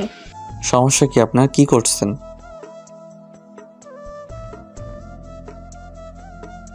সরি, আমি আপনাকে এখন ভালোবাসতে পারবো না। আমি এখন মেঘলাকে ভালোবাসি। কিছুদিন পরে আমি আপনাকে ডিভোর্স দিয়ে মেঘলাকে বিয়ে করব। আর আপনি এখন কেন আমার মতো ছোট লোক লজ্জা বদমাস একটা ছেলেকে কেন ভালোবাসবেন? আমাকে ভালোবাসলে আপনার মান সম্মান তো কমে যাবে। আর আপনি যে এখন আমাকে ভালোবাসেন এটা লোকে জানলে হাসাহাসি করবে। আমাকে প্লিজ তুমি মাফ করে দাও। আমি ভুলটা বুঝতে পেরেছি, আর লোকে কি বলবে না বলবে তা নিয়ে আমার যায় আসে না। সরি, আমি এখন মেঘলার মনটা ভাঙতে পারবো না, কারণ আমি জানি একজনের মন ভাঙলে কত কষ্ট হয়। আর কয়েকদিনের মধ্যেই আপনার আর আমার ডিভোর্স হয়ে যাবে। এখন এগুলো বলছেন কেন? এইগুলো বলছি কারণ তোমাকে আমি ভালোবেসে ফেলেছি। কেন, নীলের কি হয়েছে? সে কি আমার মতো গরিব হয়ে গেছে নাকি বিয়ে করে ফেলেছে? অনেক রাত হয়ে গেছে, সরেন, এখন আমি ঘুমাবো। সকালে আবার আমার অফিস আছে। তুমি ইচ্ছে করলে আমার সাথে খাটে ঘুমাতে পারো। সরি, আমার মতো ছোট লোকের, আপনার মতো ধনী ঘরের মেয়ের সাথে এক বিছানাতে ঘুমাতে পারবো না। এই কথাটা বলার পরে সোহানের মুখটা কালো করে খাটে গিয়ে শুয়ে পড়লো। আর ফারহান সোফায় শুয়ে শুয়ে ভাবছে, আমাকে অনেক কষ্ট দিছো, অনেক অপমান আর চড় দিছো। এখন দেখো কেমন লাগে। তুমি আমাকে যেই পরিমাণ কষ্টগুলো দিছো, আমিও ঠিক তোমাকে সেই পরিমাণ কষ্ট দিব, তারপর তোমাকে মেনে নিব। এগুলো মনে মনে ভাবতে থাকলো। একটু পরে ঘুমের রাজ্যে হারিয়ে গেল। সকালে ফারহান, এই ফারহান ওঠো, তোমার অফিসের দেরি হয়ে যাচ্ছে। ফারহান ঘুম থেকে উঠেই, তুই কোন অধিকারে আমার গায়ে হাত দিয়েছিস? আর তোকে কি আমি ডাকতে বলেছি? আর কোনোদিন যদি এমন দেখি তাহলে তোর খবর আছে। সোহানা ফারহানের কথা শুনে কান্না করতে করতে নিচে চলে গেল আর ফারহান চলে গেল ওয়াশরুমে ফ্রেশ হতে। তারপর ফ্রেশ হয়ে নাস্তা করে অফিসে যাওয়ার জন্য রওনা হলো। বাড়ির বাইরে অনেকক্ষণ দাঁড়িয়ে আছে কিন্তু কোনো রিক্সা পাচ্ছে না। হঠাৎ সোহানার গাড়ি এসে ফারহানের সামনে দাঁড়ালো। সোহানা জানলা দিয়ে বলল, গাড়ির ভেতরে আসো, আমি তোমাকে তোমার অফিসে নামিয়ে দিয়ে আসি। সরি, আমি আসলে কোনো বড়লোক মানুষের গাড়িতে উঠি না। অফিসে এসে নিজের ডেস্কে বসে কাজ করছিল, তখনই মেঘলার আগমন। কি রে, কি করিস? এই তো কাজ করতেছি রে। চল আমার সাথে। কোথায় যাবি? তোকে আমি আসতে বলছি, এত প্রশ্ন করতেছিস কেন? Sorry madam. ওই, আমি তোর কিসের ম্যাডাম? হ্যাঁ, আর একদিন যদি তুই আমাকে ম্যাডাম বলিস তাহলে তোর একদিন আর আমার যতদিন লাগে। তারপর মেঘলার সাথে মেঘলার গাড়িতে গিয়ে বসলো। মেঘলা গাড়ি স্টার্ট দিল। কিছুক্ষণ পরে ওরা একটা কফি শপের কাছে পৌঁছে গেল। তারপর মেঘলা ফারহানকে কফি শপের ভেতরে নিয়ে গেল। ফারহানও কিছু না বলে মেঘলার সাথে কফি শপের ভেতরে চলে গেল। তারপর মেঘলা 2 কাপ কফি অর্ডার করলো। একটু পরে কফি চলে আসলো। ফারহান কফি খেতে লাগলো। এখনো মেঘলার সাথে কোনো কথা বলেনি। কি কাজ? একটু পরে সোহানা এসে কফি খেতে আসবে, আর সোহানায় আসার সাথে সাথেই আমরা প্রেমের অভিনয় করব। এখন কি আমার সাথে রাগ করে থাকবি? ফারহান কিছু না বলে হেসে দিল। ফারহান আর মেঘলার হাসাহাসি করছে। এমন সময় সোহানা আসলো। ফারহান আর মেঘলাও প্রেম অভিনয় শুরু করে দিল। মেঘলা বলল, আচ্ছা বাবু, তুমি আমাকে বিয়ে করবে কবে? এই মাসের শেষ দিয়ে ওই ডাইনিটাকে ডিভোর্স দিয়ে তোমাকে বিয়ে করব বাবু। ওই নষ্টা মেয়েটা তোমাকে অনেক কষ্ট দিয়েছে, তাই না বাবু? বাবু। এদিকে সোহানা ওর আর মেঘলার এই কথাগুলো শুনে সেখান থেকে কান্না করতে করতে চলে গেল। একটু পরে ফারহান আর মেঘলাও চলে আসলো। মেঘলা বলল সে নাকি মার্কেটে যাবে, তাই কফি শপ থেকে সোজা চলে আসলো মার্কেটে। মেঘলার মার্কেট করতে করতে প্রায় 3 ঘন্টা লাগলো। আল্লাহ জানে মেয়েদের মার্কেট করতে এত সময় কেন লাগে। মার্কেট শেষ করে মেঘলাকে নিয়ে ঘুরতে থাকলো। তারপর রাতে একটা রেস্টুরেন্ট থেকে দুজন খাওয়া দাওয়া করে যে যার বাসায় চলে গেল। বাসায় এসে কলিং বেল দিতে সোহানা দরজা খুলে দিল। মনে হচ্ছে ওর জন্য দরজার পাশে বসে অপেক্ষা করছিল। ফারহান কিছু না বলে রুমে এসে ফ্রেশ হয়ে সোফায় শুয়ে পড়লো।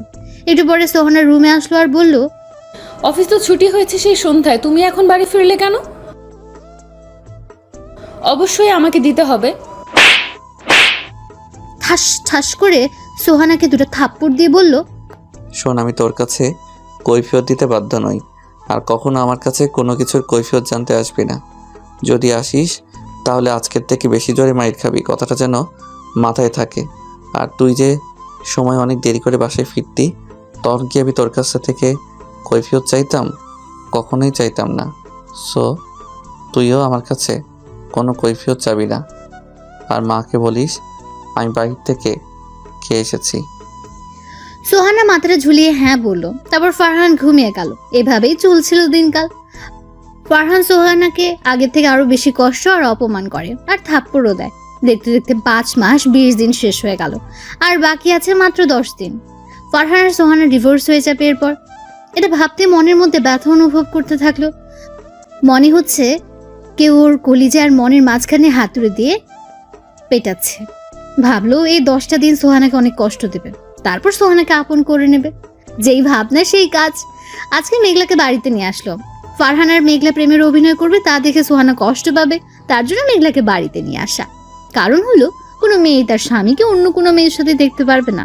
তাই মেঘলাকে এই 10 দিনের জন্য বাড়িতে নিয়ে আসলো ফারহান। ফারহানের সাথে মেঘলাকে বাড়িতে ঢুকতে দেখে সোহানার মনটা খারাপ করে রুমে চলে গেল। ফারহান মেঘলাকে নিয়ে আম্মুর কাছে গেল আর বলল, আম্মু দেখো কে এসেছে। কে এসেছে রে? এটা বলার পরে মেঘলা ওর পেছন থেকে আম্মুর সামনে আসলো। মেঘলা আম্মুর সামনে যেতেই বলা শুরু করে দিল, কি রে মা, কেমন আছিস? ভালো আন্টি, তুমি কেমন আছো? আমিও ভালো আছি। তা তোর আব্বু কেমন আছে? তারা আসলো না কেন?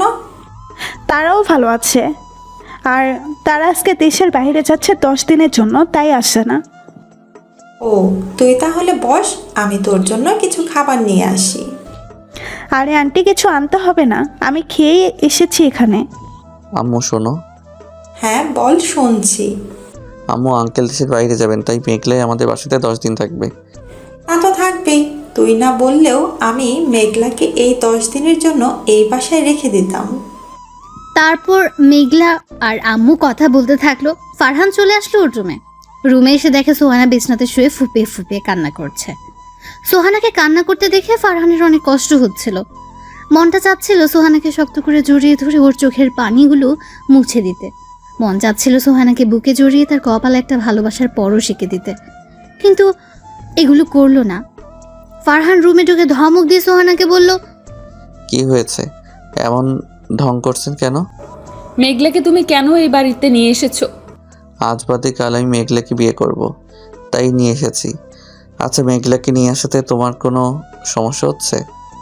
সমস্যার কারণ হলো কোনো মেয়ে তার স্বামীকে অন্য মেয়ের সাথে দেখতে পারবে না। কে তোমার স্বামী? তুমি আমার স্বামী, আর আমি আমার স্বামীর ভাগ কাউকে দেব না। আমার মতো ছোট লোক, লুচ্চা লম্পট, যার স্বভাবের ঠিক নেই, সে তোমার স্বামী? তুমি কি আমাকে স্বামী হিসেবে মানতে পারবে? আমি তোমাকে স্বামী হিসেবে মানতে পারবো, আর আমার আগের কার্যকর্মের জন্য আমি দুঃখিত। প্লিজ তুমি আমাকে মাফ করে দাও আর আমাকে আপন করে নাও। সরি, এখন আমি আপনাকে স্ত্রী হিসেবে মানতে পারবো না। কি গ্যারান্টি আছে আপনি ভালোই নাকি খারাপই? বলা তো যায় না। বয়ফ্রেন্ডের সাথে কি না কি করছেন, এমনও তো হতে পারে যে আপনার চরিত্রের ঠিক নাই। ফারহান চুপ করো, আমি আর নিতে পারতেছি না। সত্যিটা সবারই শুনতে খারাপ লাগে, আপনারও লাগতেছে? প্লিজ ফারহান, তুমি আমাকে বিশ্বাস করো, একটা সুযোগ দাও আমাকে, প্লিজ একটি সুযোগ দাও। এ কি, আমার মতো একটা ছোট লোক, চরিত্রহীন ছেলের পা আপনি কেন ধরছেন? প্লিজ ফারহান, এগুলো বলে আমাকে আর কষ্ট দিও না।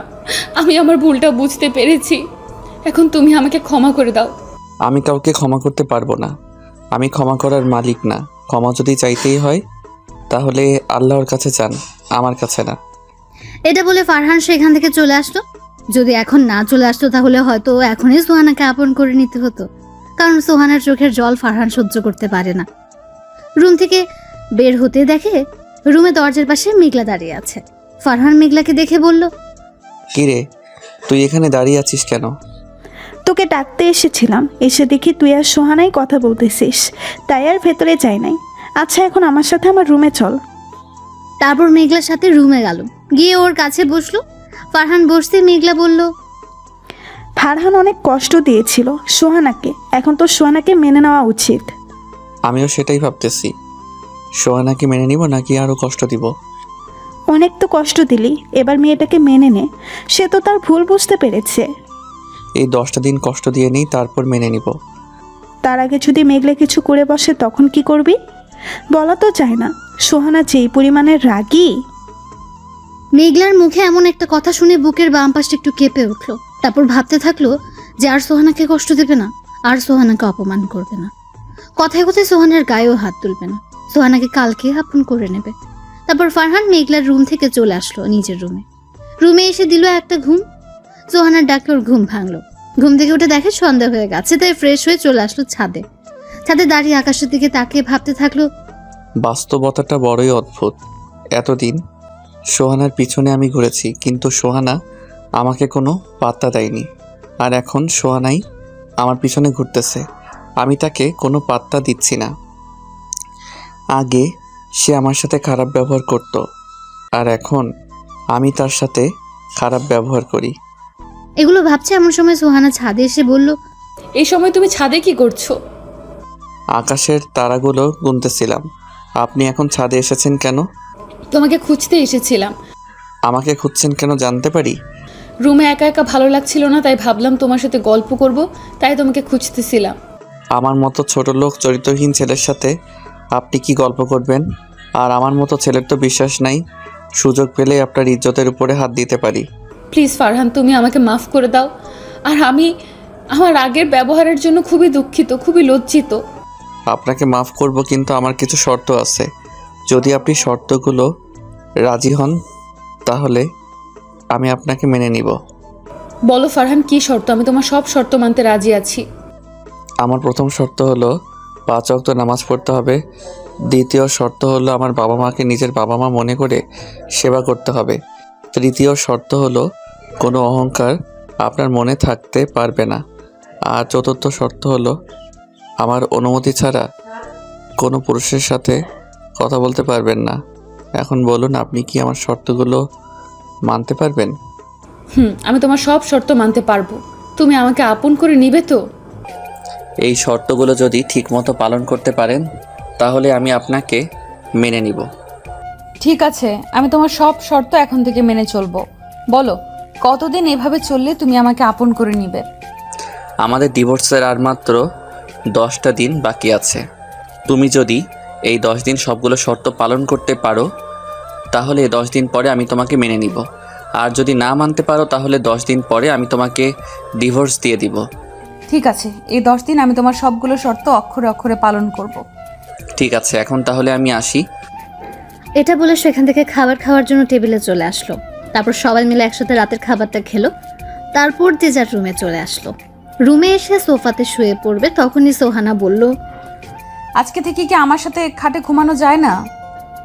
ফারহান সোহানার কথা শুনে তার দিকে তাকালো। তাকিয়ে দেখে চোখের কোণে পানি এসে আছে। না করলেই মনে হয় চোখ থেকে পানিগুলো পড়ে যাবে, তাই বলল, আপনার সাথে ঘুমাতে পারবো, কিন্তু একটা শর্ত আছে। আবার কি শর্ত? আপনার আর আমার মাঝে একটা কোলবালিশ, আর আপনি আমার দিকে আসতে পারবেন না। ঠিক আছে, তুমি যা বলবে তাই হবে। তারপর ফারহান গিয়ে খাটের একপাশে শুয়ে পড়ল। একটু পরে ফারহান আর সোহানা মাঝখানে একটা কোল বালিশটা রেখে সোহানাও ঘুমিয়ে পড়ল। ফারহান এখনো ঘুমায়নি, কারণ প্রতি রাতে সোহানাকে মনটা ভরে দেখে তারপর ঘুমায়। তাই আজকেও সোহানাকে মন ভরে দেখে ঘুমিয়ে গেল। ফজরের সময় সোহানা ডাকে ঘুম ভাঙল। তারপর ফ্রেশ হয়ে নামাজ পড়ার জন্য মসজিদে চলে আসলো। তারপর নামাজ শেষ করে কিছুক্ষণ আশেপাশে ঘোরাঘুরি করে চলে আসলো বাসায়। বাসায় এসে সোজা ওর রুমে চলে আসলো। রুমে ঢুকে দেখে সোহানা নামাজ পড়ে মোনাজাত করে কান্না করছে আর আল্লাহর কাছে বলছে, আল্লাহ, তুমি ফারহানকে আমার কাছে ফিরিয়ে দাও। ও শর্তগুলো যেন পালন করতে পারি। যে ধৈর্য সহ্য আমাকে তুমি দিয়ে দাও। হে আল্লাহ, আমার স্বামীকে আমার কাছে ফিরিয়ে দাও। হে আল্লাহ, এতদিন আমি অনেক খারাপ কাজ করেছি, তুমি আমাকে মাফ করে দাও। হে আল্লাহ, আমাকে আমার স্বামীর পায়ের নিচে একটু জায়গা দেওয়া হোক। আজকে সোহানার মোনাজাতে কান্না করাটা অনেক ভালো লাগলো। ওর কান্না দেখে ওর প্রতি রাগগুলো সব মাটি হয়ে গেল। নিজেকে নিয়ে এখন অনেক গর্বিত হচ্ছে ফারহান। গর্বিত হওয়ার কারণ হলো কোনো মেয়ে মোনাজাত ধরে ওর জন্য কান্না করছে। এটা ভেবে অনেক ভালো লাগছে তার। কয়েকজনের ভাগ্যে এমন হয় বলু, কয়জনকে পাওয়ার জন্য এমন কেউ মোনাজাত করে কান্না করে। এগুলো ভাবতে ভাবতে আবার বাসায় বাইরে চলে আসলো। দেখতে দেখতে দুপুর হয়ে গেল।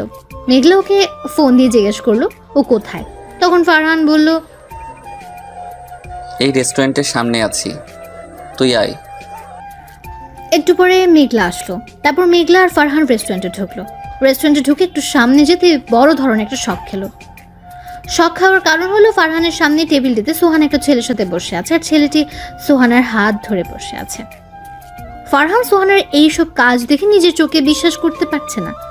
সোহানাকে এভাবে অন্য একটা ছেলের সাথে দেখে তার অনেক কষ্ট হচ্ছিল। তাই মেঘলাকে নিয়ে সে রেস্টুরেন্ট থেকে বাইরে চলে আসলো। মেঘলাকে নিয়ে একটা নদীর পাড়ে গেল। সেখানে ফারহান প্রায়ই যায়। ভাবলো আজকে মনটা যখন ভালো নেই, তাই আজকে মেঘলাকে নিয়ে নদীর পাড়ে গিয়ে বসে থাকুক। নদীর পাড়ে এসে একটা টেবিলের উপর দুজন বসলো। দুজনে চুপ করে নদীর দিকে তাকিয়ে আছে। ফারহান মনে মনে ভাবছে, আর মনে হয় সোহানাকে আমার করে পাবো না। আর মনে হয় সোহানা আমার কাছে এসে বলবে না যে ফারহান, আমাকে তুমি মাফ করে দাও, আমাকে তুমি আপন করে নাও। আর মনে হয় সোহানাই আমাকে জড়িয়ে ধরে একটু কান্না করবে না। আচ্ছা, 10 দিন পরে সোহানাই কি আমাকে ডিভোর্স দিয়ে ওই ছেলেটির হাত ধরে চলে যাবে? আমি কি ওকে ছাড়া থাকতে পারবো? না না, আমি ওকে ছাড়া থাকতে পারবো না। যে করেই হোক সোহানাকে বুঝিয়ে আমার কাছে রাখতেই হবে। আমি সোহানাকে ছাড়া বাঁচতে পারবো না।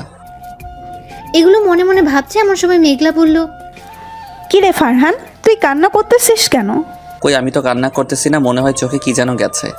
তুই কি আমাকে ছোট বাচ্চা মনে করিস? আমি কিছুই বুঝি না। কান্না করা ছাড়া আর কি করবো বলো? কান্না না করে ভাবতে থাক কি করে সোহানাকে তোর কাছে রাখবি। সেটাই তো ভাবতেছি, কি করো এখন সোহানাকে আমার কাছে রাখবো? আরে মন খারাপ করিস কেন? আমি তো তোর পাশে আছি। চলো, বাসায় যে অনেক খিদে লাগছে। চল। তারপর মেঘলাকে নিয়ে সে বাসায় চলে আসলো। বাসায় এসে দেখে সোহানা আগে বাসায় চলে এসেছে। ফারহান বাসায় যেতেই বলল, এই, তুমি এতক্ষণ কোথায় ছিলে? আমি সেই কখন থেকে তোমাকে খুঁজতেছি। ফারহান চুপ। চুপ থাকার কারণ হলো সোহানার কথা শুনে মনে হচ্ছে সে তাকে ডিভোর্সের জন্যই খুঁজছে। কি হলো, কথা বলছো না কেন? কোথায় ছিলে এতক্ষণ? এই তো একটু নদীর পাড়ে গিয়েছিলাম। জানো ফারহান, আজকে আমি অনেক খুশি। সোহানার মুখে এমন কথা শুনে বুকের বাম পাশটা কেঁপে উঠল। তারপর ফারহান একটু স্বাভাবিক হয়ে বলল, এত খুশির কারণটা কি জানতে পারি? আজকে নীল এসেছিল আমার কাছে। আমাদের বাসায় এসেছিল? না, এই বাসায় আসে না। তোমার সাথে শপিং মলে দেখা হয়েছিল, তারপরে একটা কফি শপে আমাকে নিয়ে গিয়েছে। তারপর? নীল এখন আমাকে বিয়ে করতে চায়, আমার সাথে সব কিছু আবার আগের মতো করতে চায়। তা তুমি কি বললে? আমি কিছু বলিনি। ও তা সারাদিন তো মনে হয় কিছু খাও নাই। বুঝছি, সারাদিন কিছু খাওয়া হয় নাই। যাও গিয়ে ফ্রেশ হয়ে আসো, আমি তোমার জন্য খাবার নিয়ে আসছি। তারপর ফারহান ফ্রেশ হতে চলে আসলো। ফ্রেশ হয়ে এসে দেখে মেঘলাকে সাথে করে নিয়ে এসেছে খাবার খাওয়ার জন্য। খাওয়া শুরু করার সময় ঘটলো আরেক ঘটনা। তারা মানুষ হলো 3 জন আর ভাতের প্লেট হলো 2টা। এখন কি করবে? তাই ফারহান সোহানাকে বলল, সোহানা, এটা কি করছো? আমি আবার কি করলাম? আমরা মানুষ হইলাম 3 জন, তুমি ভাতে প্লেট 2টা আনছো কেন? আসলে আজকে সবজি কাটার সময় আমার হাতটা কেটে যায়, তাই ভাবলাম তুমি আমাকে খাওয়াই দিবে, তাই 2টা প্লেট ভাত আনছি। ও আচ্ছা, তুমি বসো, আমি তোমাকে খাইয়ে দিতেছি। তারপর ফারহান সোহানাকে খাইয়ে দিতে লাগলো আর ফারহান নিজেও খেতে থাকলো। মেঘলা ওদের এই দৃশ্য দেখে মুচকে মুচকে হাসছে। আর ওর কাছে মনে হচ্ছে যে এই খাওয়াই মনে হয় ওর আর সোহানার একসাথে শেষ খাওয়া। আর মনে হয় ফারহান সোহানাকে খাইয়ে দিতে পারবে না। এগুলো ভাবছে আর সোহানাকে খাইয়ে দিচ্ছে। হঠাৎ করে সোহানার ফোনটা বেজে উঠল। ফারহান ফোনের স্ক্রিনে তাকিয়ে দেখে নীল ফোন দিয়েছে। সোহানা খাওয়া রেখে নীলের সাথে কথা বলতে চলে গেল। ফারহান আর না খেয়ে হাতটা ধুয়ে চলে আসলো ছাদে। আর মেঘলা ওকে এমনভাবে আসতে দেখে বুঝে ফেললো যে ওর মন খারাপ, তাই সেও আর না খেয়ে তার পেছন পেছন ছাদে চলে আসলো। ফারহান ছাদে এসে কান্না করে দিল। মেঘলা ওর কান্না করা দেখে ওর পাশে এসে বসলো আর মাথায় হাত বুলিয়ে দিতে থাকলো। ফারহান কান্না করতেই থাকলো আর অন্যদিকে সোহানা নীলকে বলছে, সোহানা প্লিজ, তুমি ফারহানকে ডিভোর্স দিয়ে আমাকে বিয়ে করো। ওই তোকে আমি ফোন দিতে মানা করছি না? তারপরও তুই আমাকে ফোন দিস কেন? আর তোর কথা আমি ফারহানের মতো একজন মানুষকে ডিভোর্স দিব তুই ভাবলি কি করে? তোর জন্য আমি ফারহানের সাথে অনেক খারাপ ব্যবহার করেছি, যার জন্য ফারহান এখনও আমার সাথে ভালো করে কথা বলে না। প্লিজ সোহানা, এমন করে বলো না। তুমি না আমাকে ভালোবাসতে, তুমি না আমার সাথে কথা না বললে থাকতে পারতা না, তাহলে এখন এমন করছো কেন? আমি আগে তোকে ভালোবাসতাম, কিন্তু এখন বাসি না। এখন আমি আমার স্বামীকে ভালোবাসি। আগে তোর সাথে কথা না বলে থাকতে পারতাম না, কিন্তু এখন আমি থাকতে পারি। কিন্তু এখন ফারহানের সাথে কথা না বলে আমি থাকতে পারবো না। এখন ফারহানকে না দেখলে আমার কিছুই দেখতে ভালো লাগে না। কারণ কি জানিস, এখন আমি ফারহানকে নিজের থেকেও বেশি ভালোবেসে ফেলেছি। কি বলতেছো তুমি এইসব? তোমার মাথা ঠিক আছে তো? যা বলতেছি ঠিক বলতেছি। আর তোকে ভালোবেসে আমার মাথা নষ্ট হয়ে গেছিল, যার জন্য ফারহানের মতো ছেলেকে আমি স্বামীর অধিকার দেইনি। এখন আমার মাথা পুরোপুরি ঠিক আছে। এখন আমার কি হবে? প্লিজ তুমি এমন করো না। তুই জাহার নামে যা, তাতে আমার কি? যখন আমাকে ছেড়ে গিয়েছিলি তখন কি তুই আমার কথা ভেবেছিলি? এখন কেন আমি তোর কথা ভাববো? এখন আমি শুধু আমার স্বামীর কথা ভাববো। আমার ভুল হয়ে গেছে, প্লিজ আমাকে মাফ করে দাও। তুই মাফ চাচ্ছিস কেন? তুই তো আমার কাছ থেকে ধন্যবাদ প্রাপ্ত। তুই যদি আমাকে না ছেড়ে যেতি তাহলে তো আমি কখনো ফারহানকে চিনতেই পারতাম না। এই কথা বলে সোহানা ফোন কেটে দিল। তারপর মোবাইল থেকে সিমটা বের করে ভেঙে ফেললো। সিম ভাঙার কারণ হলো যদি এই সিম সোহানা চালায় তাহলে নীল নানান নাম্বার দিয়ে সোহানাকে ফোন দিয়ে বিরক্ত করবে, তাই সিমটাই ভেঙে ফেললো। আর অন্যদিকে ফারহান এখনো ছাদে বসে কান্না করছে আর মেঘলা ওকে সান্ত্বনা দেওয়ার চেষ্টা করছে। ফারহান কান্না করতে করতে কখন যে জ্ঞান হারিয়ে ফেলেছে মনে নেই। ফারহানের চুপ হয়ে যাওয়া দেখে মেঘলা ওকে ডাক দিল, কিন্তু কোনো সারা শব্দ পেল না। তাই মেঘলা একটু ধাক্কা দিল আর ফারহান পড়ে গেল। মেঘলা বুঝতে পারলো যে ফারহান কান্না করতে করতে জ্ঞান হারিয়ে ফেলেছে, তাই সে ওকে রেখে সোহানাকে বলল, সোহানার আব্বু আম্মুকে বলল যে ফারহান ছাদে জ্ঞান হারিয়ে পড়ে আছে। তাই শুনে তারা ছাদে আসলো। তারপর ওকে ছাদ থেকে হাসপাতালে নিয়ে গেল। ফারহানের যখন জ্ঞান ফিরলো তখন দেখলো সোহানা ওর একটা হাত জড়িয়ে ধরে ঘুমিয়ে আছে। ফারহান ঘড়ির দিকে তাকিয়ে দেখে রাত 1টা বাজে। সোহানার দিকে ভালো করে তাকিয়ে বুঝতে পারলো অনেক কান্না করেছে। ফারহান সোহানার কপালে একটা ভালোবাসার বড় সেঁকে দিতেই সোহানার ঘুমটা ভেঙে গেল। সোহানা ঘুম ভাঙতে ওর দিকে তাকিয়ে দেখলো জ্ঞান ফিরেছে। তারপর ওকে অনেক শক্ত করে জড়িয়ে ধরলো। ফারহানও সোহানাকে অনেক শক্ত করে ধরলো। সোহানা ওর বুকের মাঝে কান্না করে দিল। ফারহানও আবার কান্না করে দিল। সোহানা কান্না করতে করতে ওর বুক বিছিয়ে ফেলল।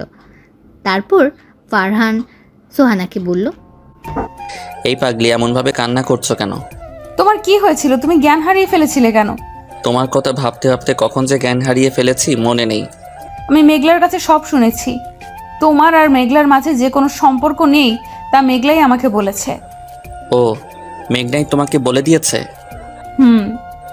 আচ্ছা সোহানা, তুমি আমাকে ছেড়ে নীলের সাথে চলে যাবে না তো?